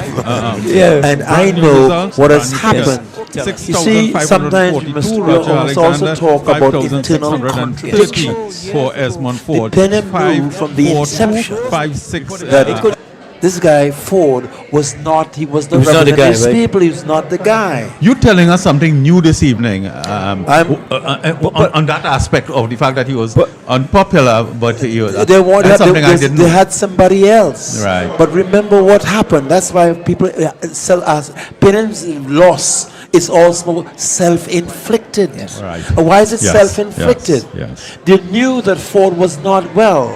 He wasn't doing well, and that all the constituents had voted against him. But what happened when Rowley made his thing and says, I want to get those 21 votes to take to the president to make Young the prime minister, they promised him they will keep him because they want to be sure of that vote. So it's self-inflicted. Yes. I monitor the politics closely. I didn't know that. That's a very significant development in politics.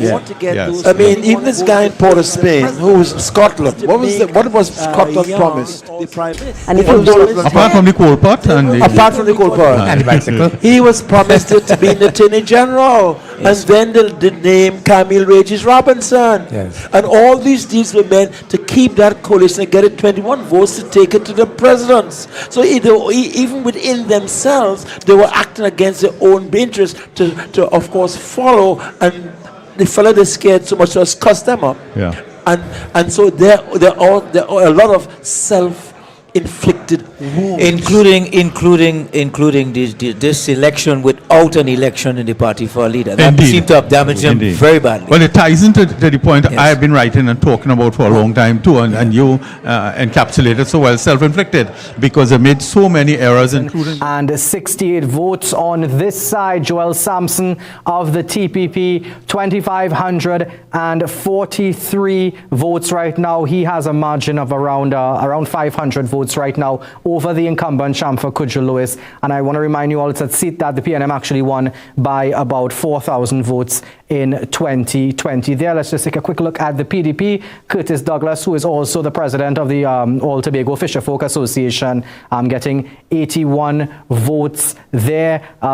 We saw the TPP give us a bit of a setup just now. We heard that they were about to declare, and then they were hopeful that they will declare. Right now, I think it's still anyone's game there in Tobago West. Just 4,742 votes accounted for there. Let's go over now to Trinidad, and we're going to look at least 6 seats in Trinidad here. A lot of people looking forward to updates from Tunapuna right now. Roger Alexander, the challenger from the UNC versus the incumbent Esmond Ford.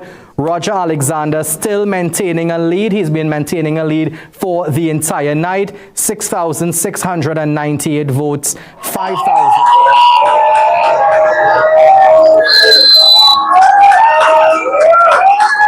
Thank you all very much. God bless all of you. Remember to stay calm. Do not become boastful and arrogant. We have a lot of work to do, so we're heading up now to party headquarters. So good night. God bless everyone. Thank you very much. Thank you. Ladies and gentlemen, straight from the constituency of Zaparia, the Prime Minister.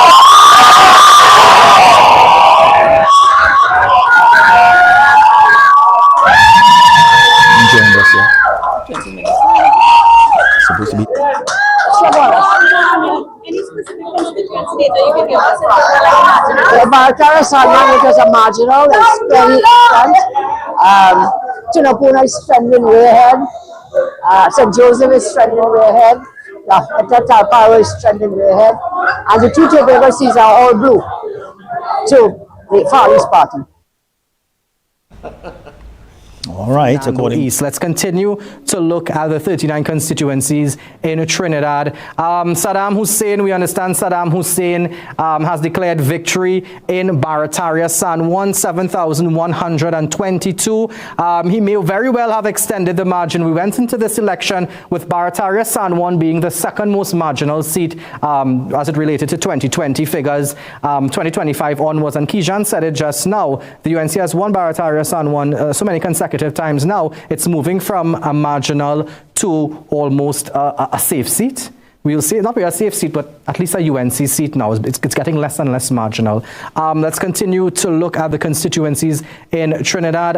Dave Tanku, Faizabad, extending his lead against Karan Khan, a very handsome lead. They have about 5,000 votes, 8,841 compared to Karan Khan's 3,270. I want to go to Aruka Lupino soon because we haven't had a look at Aruka Lupino, and there was an interesting dynamic in Aruka Lupino because remember the Jack Warner, formerly of the ILP, thrown his support behind the UNC's candidate, and we understand that she is still trailing in that constituency, not by much, but she is still behind the incumbent Marvin Gonzalez there in Lupino, well, former Lupino Borneo West, now Aruka Lupino. But we want to take you to Kamla Prasad Bisesa right now. She's in some really good spirits right now. But before we do that again, Claxton Bay. Claxton Bay, we have Hansen Narayan Singh. Claxton Bay considered by some marginal, formerly the Pointe-a-Pierre seat, 9,209 votes to Hansen Narayan Singh. That seat belonged to David Lee, and he was moved to Karani.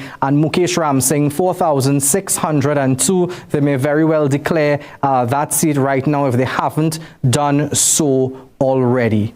So I believe we have Kamla Prasad Bisesa. Let's hear from the UNC's political leader.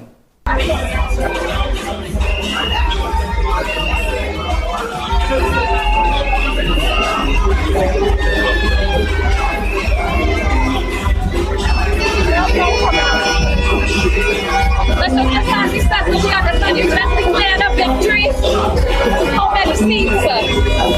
say how many, but I know it's a victory. We have retained our 19 seats, and we are picking up 2 or 3 other marginals. So we've kept our 19, and we've gained 2 or 3 more, and Tobago has gone clear as well for Far East Party. What do you plan to say to your supporters? We must thank them with all God's grace and blessings to them. When UNC wins, everybody wins. We will work to improve the quality of life of everyone in our land. Say thank you, Lord. We thank God. Thank God. And the supporters. What would you like to do now? I'm going up to headquarters. I'm going to party headquarters. Now, Kijan, again, we've covered a lot of elections. This is symbolic here. Traditionally, Kamala Prasad-Bissessar does not leave Siparia that early to go to UNC headquarters. That's right. Unless she is very positive that tonight the UNC will win this election. Listen, some inside baseball. The reason why we put somebody in Siparia was because for a few times we've been left wanting, waiting in UNC headquarters for her there. So and as talk about the others who were involved, the healthcare workers and so on, who were vigilant on election day, and we need to thank them. Sorry, Prof. In spite of the fact that in the last few days in this campaign, there were people insinuating that there may be trouble in this election and so on, to the point where the police... Well, we have a key election alert. Ken, just tell us. All right, Professor's smile is getting broader because in Tunapuna, Roger Alexander 7,072, stretching the lead against S145,928. Now, when we updated you a bit a while ago, about 15-20 minutes ago, the lead was just under 1,000, and it narrowed a little bit again. So and now in this further update, it has exceeded 1,000. 7,072 to 5,928. Prof? But you have to look at certain kinds of signs. The police, while they've done a wonderful job, has generally been antagonistic to the UNC. It represents a certain kind of... They've been much more cordial now. Yeah. And they do understand what has been happening. It's not by guess, you know. People are social beings. They respond and recognize that they too have to be part of what's going on. And that's why I know there will be a sweep in the land. I tell all that when I came on, you know. When those winds be, it affects everyone. You begin, and that's why I'm saying the great opportunity here for this victory is to bring the society closer together. That we begin to understand each other. We begin, these groups understand you're there in service. Yeah. You know, and I want to ask Mr. Jensek, I mean, you were in the last term, 2010, 2015. You see governance now, like, being different in a particular way based on probably what things that probably happened in the last governance structure. Well, repeat the question. I didn't quite get it. In the last 2010, 2015, right? Probably there would have been issues. Party lost the election, and now, based on the numbers we're seeing, it seems very likely that we're going to get a second shot at governance in the country.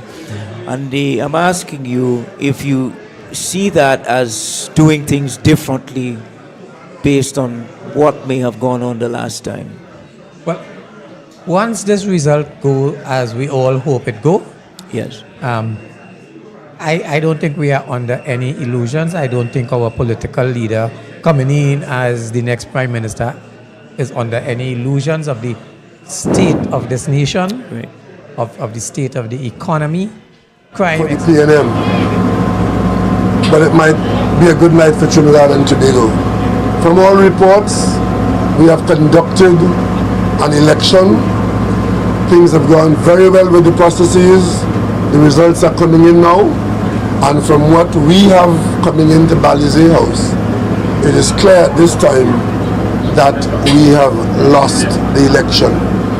So this press conference is what we do. We've done it before, conceding defeat on election night, but tomorrow is a new day. We've had to concede on the night of December 1986. We conceded in 1995. And we conceded in 2010. So this 70-year-old party, sometimes you win, sometimes you don't win. Tonight is one of those nights where, surprisingly, we have not done very well in the general election. But as we know how to do it, from tomorrow, the PNM will begin to prepare itself for the next call within the next 60 months. We wish all the winners well, because our country is now in their hands. From the reports that we have in our hand, it appears as though if the trends hold, the PNM will end up with an opposition in the order of 10 or 12 seats. But we've come back from 1 seat, we've come back from 3 seats, so 10 or 12 seats don't count us out. We will continue to remain faithful to our cause, which is to the interest and the service of the people of Trinidad and Tobago. The elections are over, changes will be made, promises to be kept, reviews to be done, rejuvenation to be had. One thing we're happy about is that the PNM will move expeditiously towards its new status as the opposition. The General Council will meet on Wednesday and will direct the elected members of the House as to who should be supported for the position of opposition leader. That is a position that we have held before, and even from there, we provide yeoman service to the people of Trinidad and Tobago. I, as political leader, Prime Minister of recent vintage, but I still remain political leader, I did at an earlier time say to you, the media, that I've met with the general leadership of the party and indicate to them that I would not want to continue beyond the end of this year as political leader, and would, at their advice, vacate the post as soon as they would like me to, so as to facilitate the requisite convention. We will do that and will conduct our party business with dispatch, with honor, and with gusto in the coming weeks and months. So tonight, I simply want to say that we have kept the faith, we've run the course, and we still have some more running to do. If you have any questions to any of the three of us, we will take a few questions now, and we will go off to our new status. At this stage, what will you consider? Yes, Joel? Speak loudly because we got a generator there. At this stage, what will you consider to be key factor or key factors that led to this particular result in this election? Well, I think the population has chosen. One of the things that we have to be proud about is that in our system of governance, the management is chosen by the population. We went out there and competed for the position, and the population clearly, from Tobago to Point 14, the population has chosen the package of promises made by our political opponents. We can't argue with that. We put a package on the table, we put a direction on the table, we had a record behind us of the last 9.5 years. The population has chosen the package of promises. We said that we were a rejuvenated team offering, a new direction, a new chapter. The population chose those persons who they knew before, and on the basis of their past performance, they have been given the government again. We cannot argue with that. We are not going to argue with the electorate. As my grandmother has taught me, if good comes, it comes for all of us. And if bad comes, it comes for all of us. So while tonight at Balize House there is no rejoicing as we expected to, we are not despondent.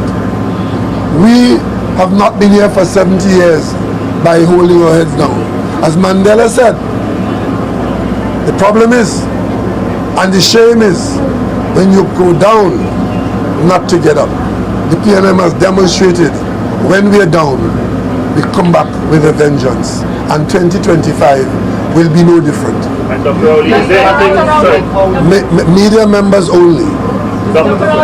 We have a question over here. Let's get, Who will be opposition leader? that will be determined on Wednesday at Balizé House. Dr. Rowley, is there anything, they say hindsight is 2020, is there anything you would have done differently? I mean, going as far back as your resignation to now, is there anything at all you think the party could have done differently? At this stage, of course, if we've lost, we didn't do what the electorate wanted, or we didn't have what the electorate wanted. But that is the system. Those who are going into office, they're not going forever. They're going for a specific period of time. And we now have to reflect on what we have, who we are, what we offer, and get ready for the next outing. Dr. Rowley, you resigned as Prime Minister, but as PNM political leader, do you take personal accountability for this election? My party contested the election, the People's National Movement. I was leader of the party. I was involved, and the political leader is still the leader of the party. And if you want to put all the blame on my shoulder, we're not in the blaming business here. We are in the rebuilding business. Do you think the way in which if you have changed in Prime Ministership from yourself to Mr. Young in any way was a factor in terms of voters, especially members of your party? Well, if you looked at what happened in Tunapuna on Saturday, you would have seen the PLM membership in their thousands supporting the position. The electorate is not the PLM membership. The electorate is much larger than the PLM membership. The turnout has not been a very high one, but of course there are issues. Each person who votes have a reason, and I don't think there are very many votes cast based on the fact that I resigned, because the resignation became history. We're looking forward. The PNM spoke about the future. The electorate was offered a package from the past, and we are now expecting that delivery starting from tomorrow. Dr. Rowley, how do you feel not having the ability to carry on some of the works that you have had in your process? Thank you very much for that question. The answer is obviously a bit disappointed. We have put forward what I believe was a very good proposal to the population. As I said only this morning, I believe we ran a very good campaign and a good fight, and we had quite a robust plan for the future. But the population has spoken, the electorate has spoken tonight, and we look forward to tomorrow morning. And PNM is a strong party. We don't get here after 70 years, and from tomorrow morning, that's it. We're back, we rebuild. We will encourage all the young people to come forth. We have our experienced leaders with us still, and I can tell you something, from tomorrow morning you will see a strong PNM back on the road, back servicing the population of Trinidad and Tobago. And I certainly look forward to playing a part in that and a leadership role in that. Mr. Young, there's a perception that once governments change, that the next party that comes in is just a clean sweep and they just get rid of everything.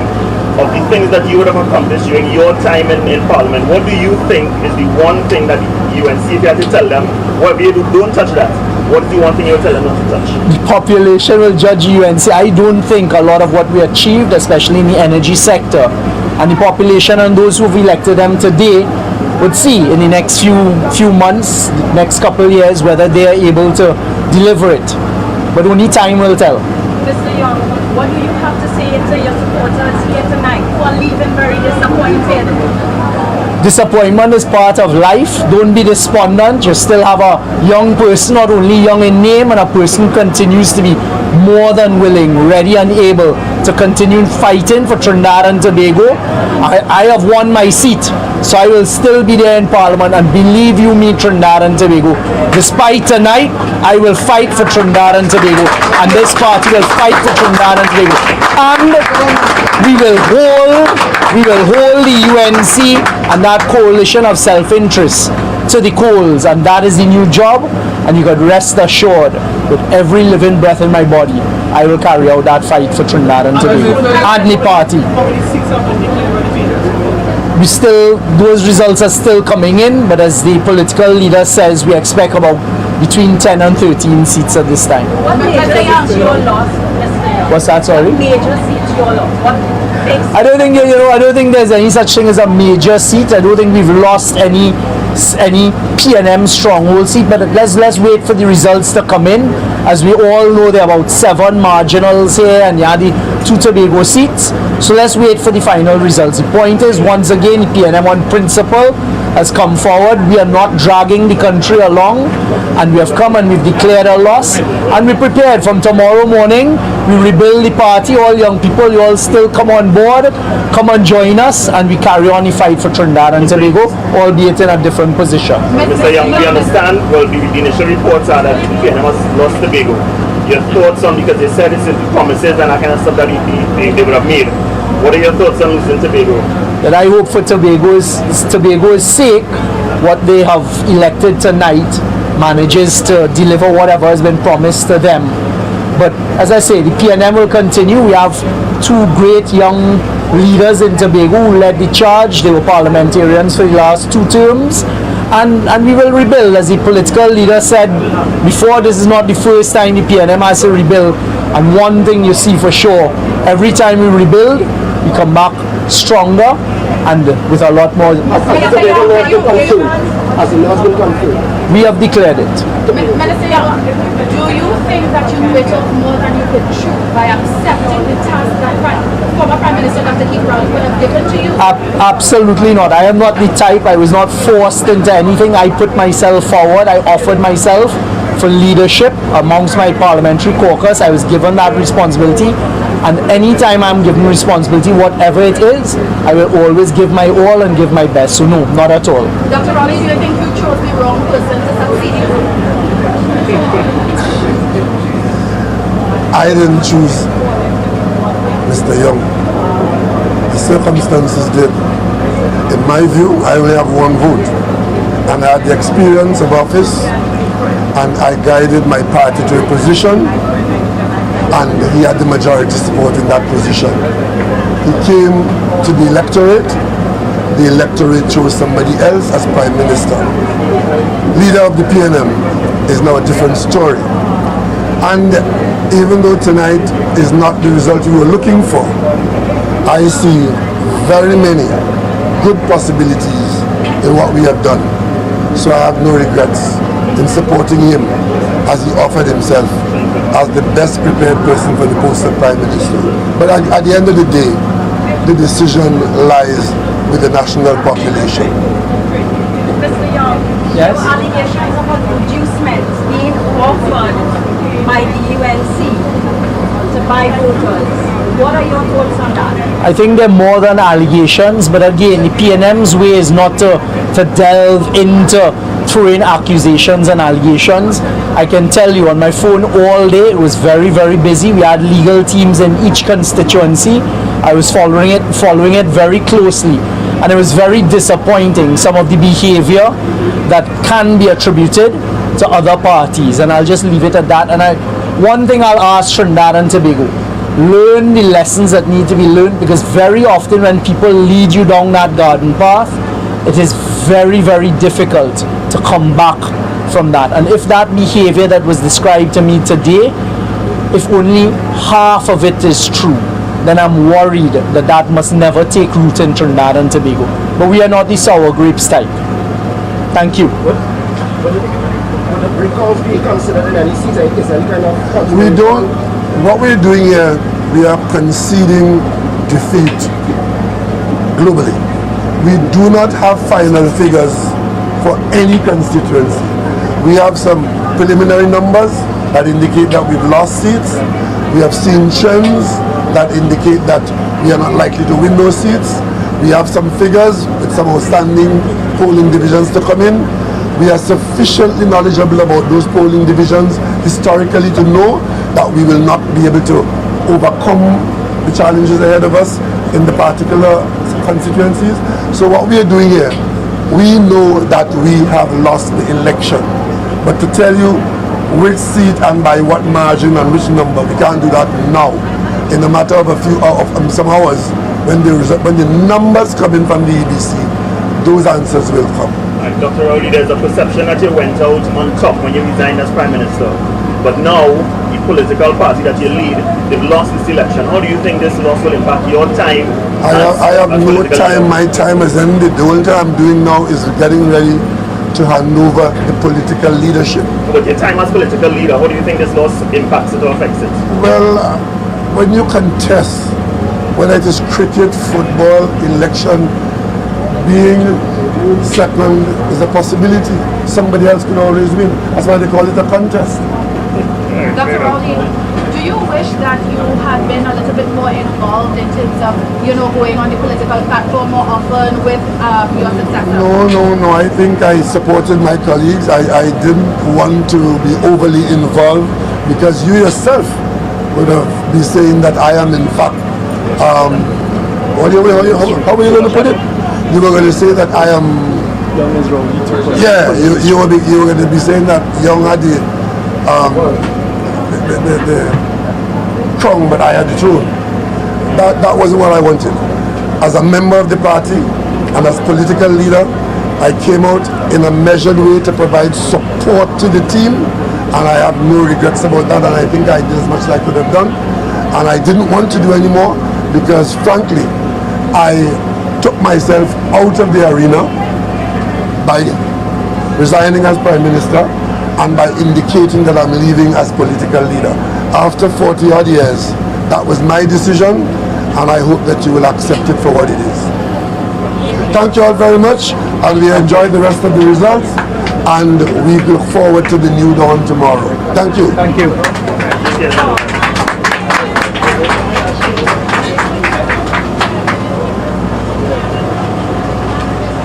Hey man, how are you? Pick it up about 20 years ago and take it out of the dumps. Don't run that. Don't run that. I come there with his hand. But Kenny, as you're here, And now one person, go ahead. the most important listener who was called from the States is from Tagarigua, Listra.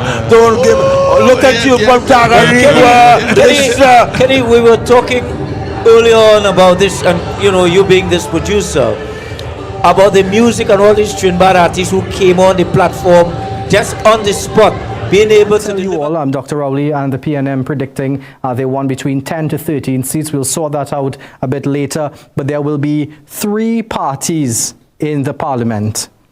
The next parliamentary term, there will be 3 parties in the parliament. That hasn't happened for a little while. But speaking with UNC people on the ground and part of the UNC executive and their campaign team, they would have told you that they were actually expecting what they called a national sweep. Whenever you spoke with them, they'll say, off record, we're expecting a national sweep. And that seems to have happened here. When we went to the UNC rallies, we felt, the reporters, all of us would talk about it in the newsroom, where we felt a different sort of energy on the ground, and right now we can see what's happening at the UNC headquarters. But you felt a bit of a renewed energy in the UNC, and they'll be taking over the country now, and I hope their slogan was, when they win, everyone will win. We'll be holding them to that, If everybody doesn't win, they'll have to hear from us. But a lot of questions now to be answered. Who will become the political leader of the PNM? Who will be the opposition leader? And did Dr. Rowley make a huge blunder with the way he handled the handing over of that Prime Minister title over in Tobago and the controversy that came out of that? Of course, our analysts will speak to that a bit when we come back. Don't forget Kamla Prasad-Bissessar at UNC headquarters along Mulchan-Siuchan Road. She left Siparia a little while ago. We anticipate what will be her victory speech in a little bit, but stay with us, folks. Could you mash him up? Yeah, and I think that's what we would have seen here tonight. That is in fact what it was. It is a referendum on Dr. Rowley and on his decision to install Stuart Young. And I think we don't have the figures. He raised the figures of 10 to 12 seats. That is a licking. That gives the UNC every possible almost majority, which is something to be held wisely. I wish he had congratulated Mrs. Prasad-Bissessar as again an act of civility. But we will have to look at the figures to see whether in fact the result is due to the PNM supporters not coming out. Give for the boycott, protect him. So what has happened? People see through that. Look at you. You just made a fundamental statement. What makes they think that we so stupid we can't make up our own mind? That's a fundamental diss. And people took it seriously. Yep. I get it daily. That's right. Daily I get in it. Oh, you're broadcasting, you I like, so I am not to work. How am I to pay my bills? You understand? I'm not supposed to, unless Pierre give me a handout. Okay. We probably have to give them a handout. Hopefully I can run the business on a food card. I'll try. Well, at least you know this election, what it says, look, the vote belongs to no one party. Successor is the success, the party's membership. And I think that this is what has happened today, and it should guide all political leaders. You really have to, as much as you may choose someone and like someone, you have to create a space. That is what a democracy is. So we will wait to see how the party picks up itself and whether it learns that lesson. He has said that the party will go to, he would encourage the, get very quickly. Obviously, I don't think that religious organizations, Hindu organizations, saying, well, they will hold back the vote, they will do this and they will do that. Hey. The vote does not belong to anybody, but your vote belongs to you, Kenny. Yeah. Your vote belongs. Philip Watts win. Look at that. Philip Watts win. Right, so just to give you a key election alert, Philip Watts I just won. Look, it's a sweep. Sturge has done. Toko Manzanilla is a sweep. All right. And Roger Alexander for Tunapuna. So it's a major sweep. And I've got to be careful. How can I tell? Paro, Philip Watts, Tunapuna, Roger Alexander, Toko Manzanilla, Wayne Sturge, Kamala rises again. All right. The prediction, well, not just one prediction, 24, 15, 2. And this, gentlemen, is... It took an optimistic person to anticipate. I said 24. Okay. Okay, will you tell me? I said 24. Okay. But let me get one thing straight. That's 24 without counting the 2. Let me get one thing straight. Brian Manning has one Ken son. Ali, and Cleveland. Let me get them straight. You're not sure. Let me get something. What about San Fernando West? Go ahead, Prof. Let me get something straight. And let's be honest. The movement of black people in the UNC ensured the victory of the UNC. Forget all churches. And what has happened? Black people got tired. You heard the man say that. We got nothing out of PNM. They betrayed us. And black people turn on them. Yeah. That's what's going on. Yes. Religious group and so on. But Prof, that's acknowledged. No. Somebody was saying religious groups. I'm saying, let's be honest. I am saying you, guys, like, look at all of us here. You look at any UNC meeting and you could get the vibe.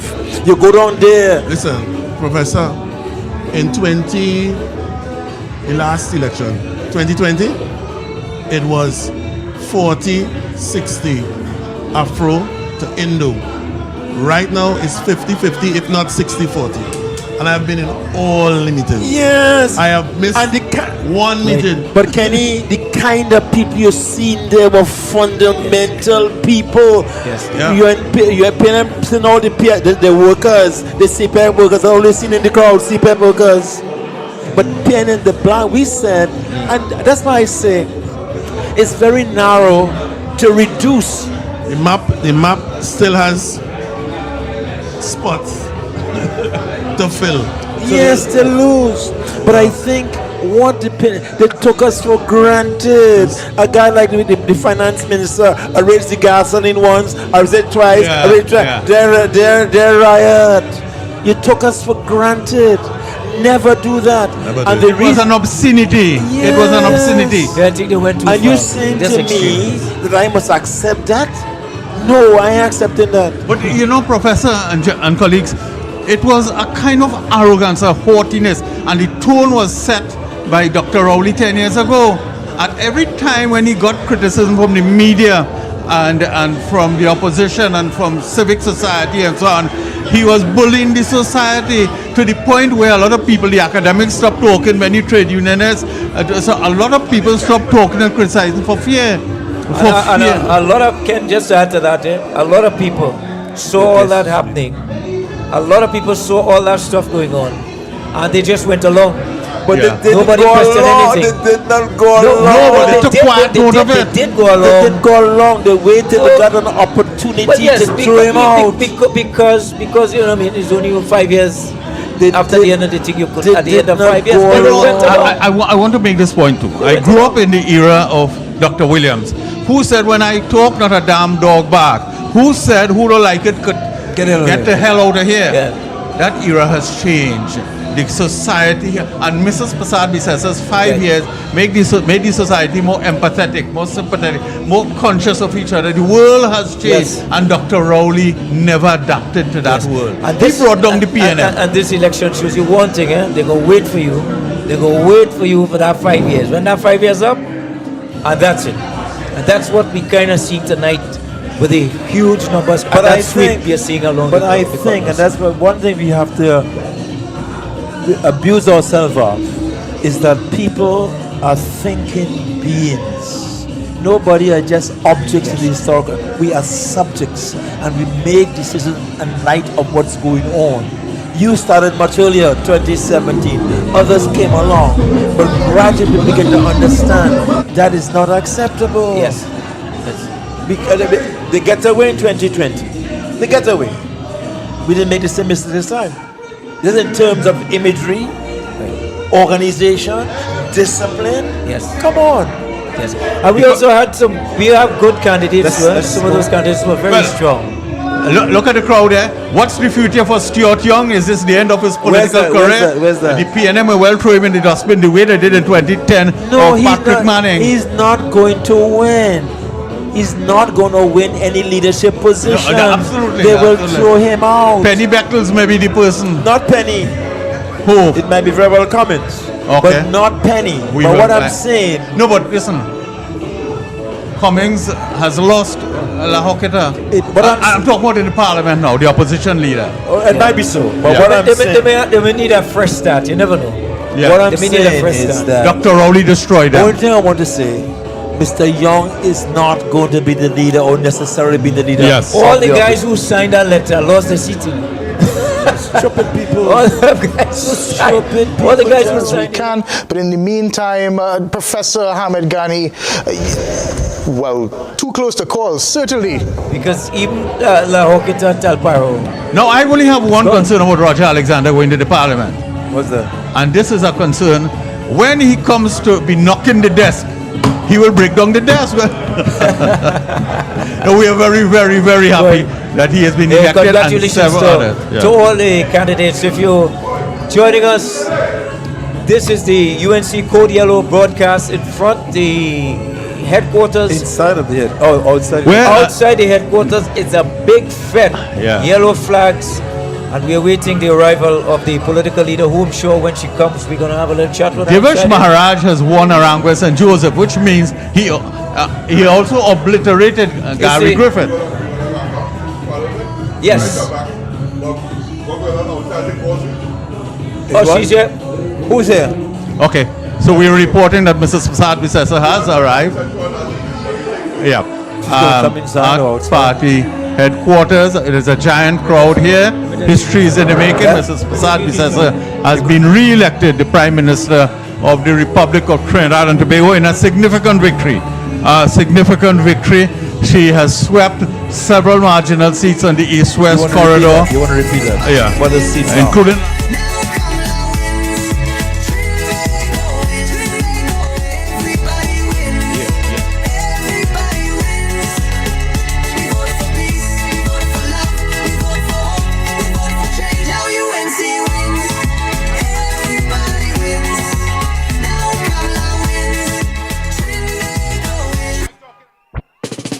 When UNC wins, everybody wins.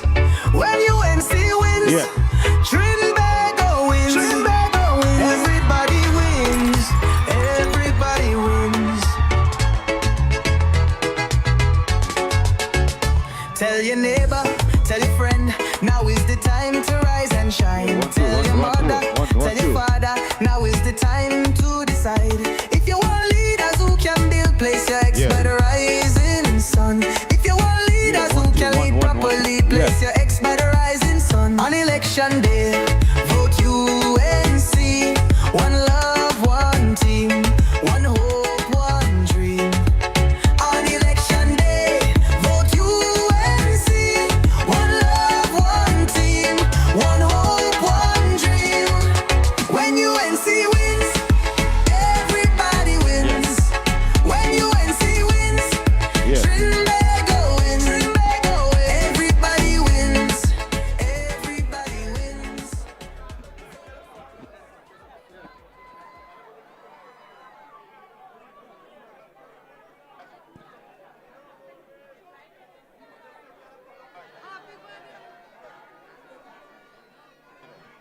Yeah.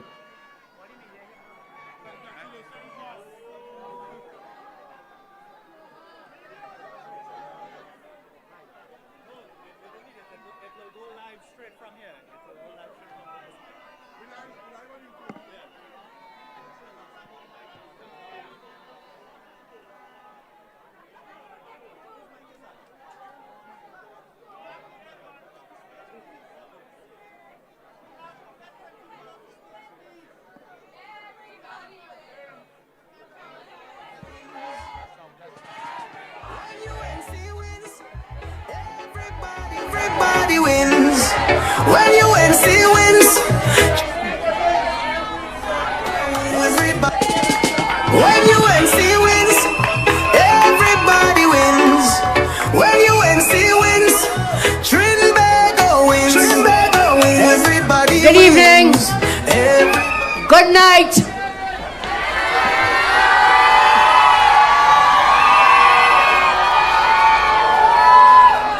UNC family and friends, I am very happy to join with you here at our party's headquarters. I ask you to join with me to first of all let us say thanks and praise to Almighty God. When God says yes, nobody can say no. I want to thank our coalition partners joined with us for us to secure this victory. So can we give them a round of applause? United Coalition of Interests. And of course I thank all of you rank and file members of the UNC who have stood with me through thick and thin, through light and through darkness. You have carried me on a journey that was filled with love, with determination and resilience. I started off this campaign by saying, you will be the real heroes in this story. And I end this campaign saying the same, you are the real heroes in this story of Trinidad and Tobago. I started off this campaign by saying, you will be the real heroes in this story. And I end this campaign saying the same, you are the real heroes in this story of Trinidad and Tobago. All of you, I cannot single out one or two or three, there have been so many thousands of you working in your zones, working in your sections. Today was really a great display of cooperation and of hard work where everyone stood in their zone and worked. Whether the seat was Superior, whether the seat was St. Joseph, whether it was Tunapuna, whichever seat it was, we had teams and teams of activists and people working every single seat. And so they did so well. All of you, thank you for showing up. Thank you for staying on the course and believing in our great party. Thank you, TNT. I say thank you for your support during this campaign. Thank you for your confidence for a better TNT. And for letting the world know that we, the people, have the real power in Trinidad and Tobago.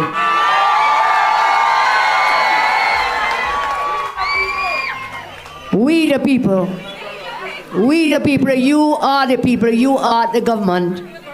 Not the fake elites, not the financiers with all their money, but the real people of Tobago who have toiled and kept faith that you deserve better. This victory is for the senior citizens to keep their pensions. This victory is for public servants to get their rightful salary increases. This victory is to reopen the Children's Hospital. This victory is to reopen Petrotrin. This victory is to once again give laptops to our children. This victory is to create over 50,000 jobs. And so, the victory is yours. Now that the UNC has won, everybody wins. We have fought a clean campaign. We have fought a campaign based on policies, plans, and programs. After years we spent listening to you and taking note of your wants, your needs, your hopes, and your desires. It is now that the real work starts.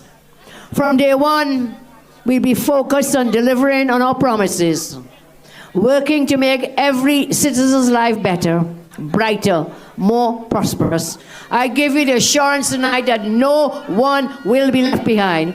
No one will be left behind. Because when UNC wins, everybody wins. When UNC wins, Tobago wins. Everybody wins. We will walk into government together. You will now have a Prime Minister who cares. A Prime Minister who loves you. A Prime Minister who will fight so that we all win together. We will work for you. You are the real bosses, and we are here to serve. Serve the people. Serve the people. Serve the people. You have an elected people-centered government for the people, by the people, and with the people. So permit me again to say thank you. Thank you. Let us rejoice and celebrate this day in our history. This has been a tremendous blessing.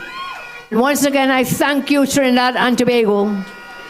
We will be with you every step of the way over the next 5 years and beyond.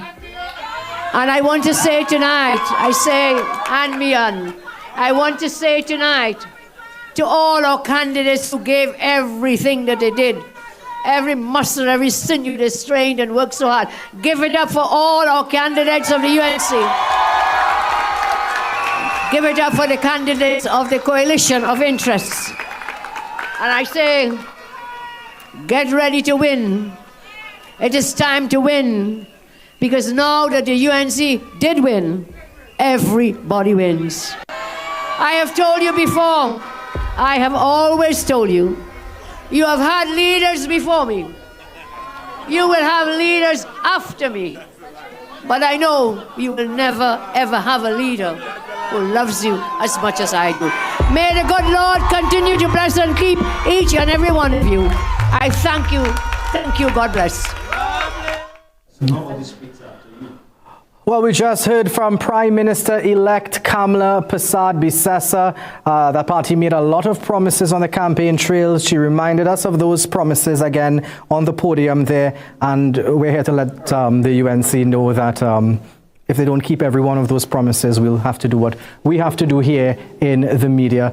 We have Elizabeth, so remember, I just want to show you all a graphical representation of how things are looking. We haven't been able to shade in the red, and we understand the context behind that and what's happening at Bally's House with the information coming in. But we've seen that Tobago has gone from red to blue, and we have Elizabeth Gonzalez standing by. She's in Tobago, the TPP victorious in Tobago. Let's hear from Elizabeth.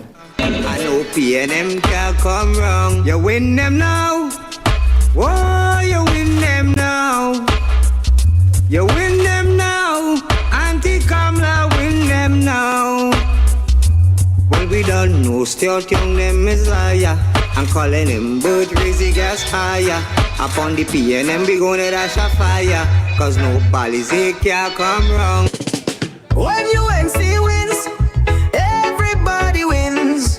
When UNC wins, Trinidad wins. Trinidad wins. Everybody wins. Everybody wins. Tell your neighbor, tell your friend, now is the time to rise and shine. Tell your mother, tell your father, now is the time to decide. If you want leaders who can build, place your ex by the rising sun.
tell a friend, now is the time to rise and shine. Tell your mother, tell your father, it's time to design. If you want leaders who can build, place your ex by the rising sun. If you want leaders who can lead properly, place your ex by the rising sun. When you UNC win, everybody wins. When UNC win, Trinidad wins. Everybody wins. Everybody wins. Everybody wins. Everybody wins. For the past 10 years, you know we hold it faith. Now the whole place turning at the Robbery state. It's only a ship under the Palisade. Now the UNC come here to save the day. Boom. So remember when election come, put your eggs by the rising sun. Because I win for UNC. Everybody. So I win for TNT. On election day, vote UNC. One love, one team. One hope, one dream. On election day, vote UNC. One love, one team. One hope, one dream. When UNC win, everybody wins. When UNC win, Trinidad wins. Everybody wins. Everybody wins. Everybody! When UNC win, everybody wins. Everybody's a winner. When UNC win, Trinidad wins. For UNC. Everybody wins. Everybody wins. Put your ex next to the rising sun. Tell the neighbor, tell a friend, now is the time to rise and shine. Tell your mother, tell your father, it's time to design. If you want leaders who can build, place your ex by the rising sun. If you want leaders who can lead properly, place your ex by the rising sun. When UNC win, everybody wins. When UNC win, Trinidad wins. Everybody wins. Everybody wins. Everybody wins. Everybody wins. For the past 10 years, you know we hold it faith. Now the whole place turning at the Robbery state. It's only a ship under the Palisade. Now the UNC come here to save the day. Boom. So remember when election come, put your eggs by the rising sun. Because I win for UNC. Everybody. So I win for TNT. On election day, vote UNC. One love, one team. One hope, one dream. On election day, vote UNC. One team, one hope, one dream. When UNC win, everybody wins. Everybody. When UNC win, everybody wins. Everybody's a winner. When UNC win, Trinidad wins. For UNC. Everybody wins. Everybody wins. Put your ex next to the rising sun. Tell the neighbor, tell a friend, now is the time to rise and shine. Tell your mother, tell your father, it's time to design. If you want leaders who can build, place your ex by the rising sun. If you want leaders who can lead properly, place your ex by the rising sun. When UNC win, everybody wins. When UNC win, Trinidad wins. Everybody wins. Everybody wins. Everybody wins. Everybody wins. For the past 10 years, you know we hold it faith. Now the whole place turning at the Robbery state. It's only a ship under the Palisade. Now the UNC come here to save the day. Boom. So remember when election come, put your eggs by the rising sun. Because I win for UNC. Everybody. So I win for TNT. On election day, vote UNC. One love, one team. One hope, one dream. On election day, vote UNC. One love, one team. One hope, one dream. In the right track, let me talk was a friend, and we like it like that. Coming on my life like snake in the grass. One with your fakeness in the right track. Well, I don't have time to beef. Lucky for you, my friend. I in a good spirit. I drink in a good spirits. The vibes right up to the limits. So don't hold me down, don't fight me down. Yeah, yeah, yeah. Good spirit. I drink in a good spirits. The vibes in cars in a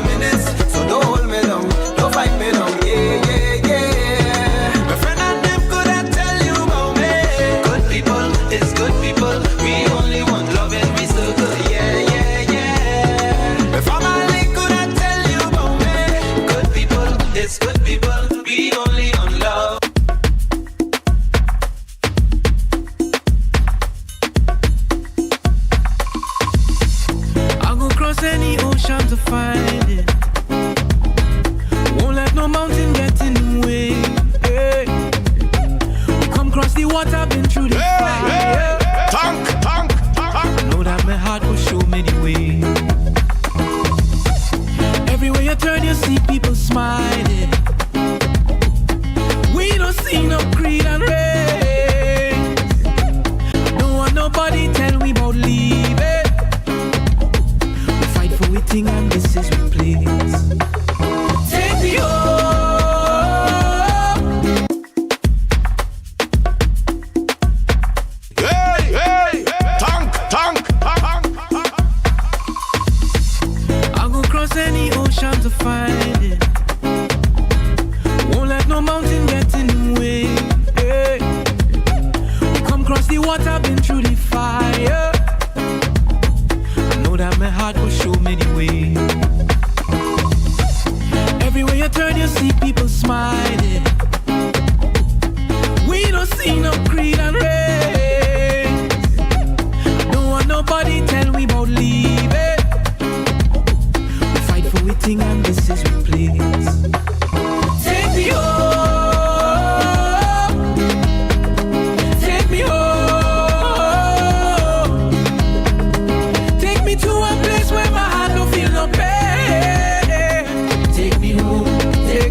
Talk that this is the year for love. Fire up on them, fire up on them. Till the dawn and what a song. That was the song. When you beat your chest and smile, say you're a madman. Another young boy fall. The soldier is that man. Oh, you're a madman.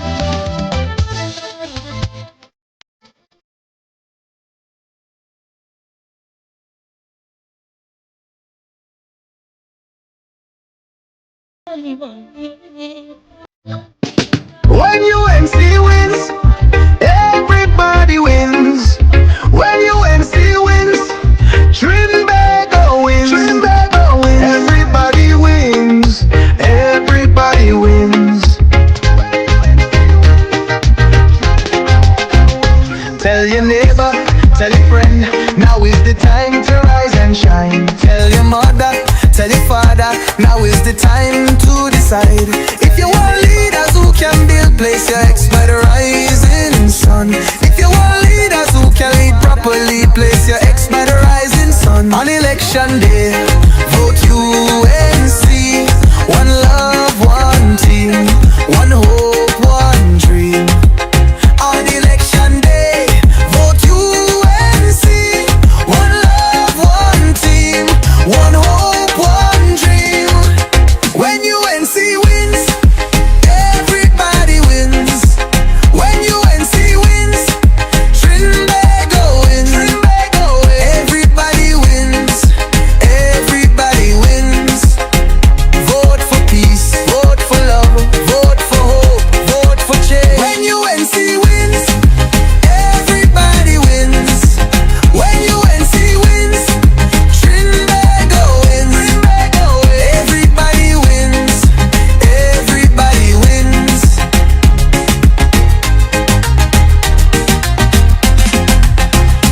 Tell your neighbor, tell your friend, now is the time to rise and shine. Tell your mother, tell your father, now is the time to decide. If you want leaders who can restore hope, place your ex by the rising sun.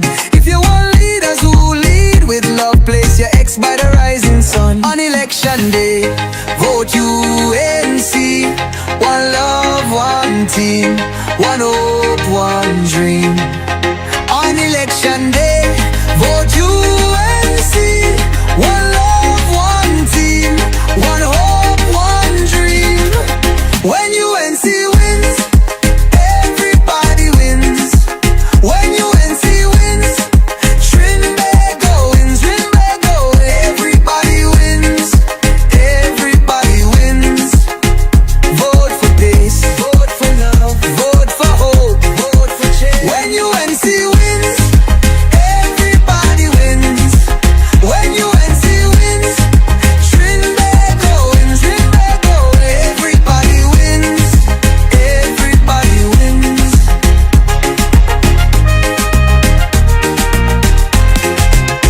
On election day, vote UNC. One love, one team, one hope, one dream. On election day,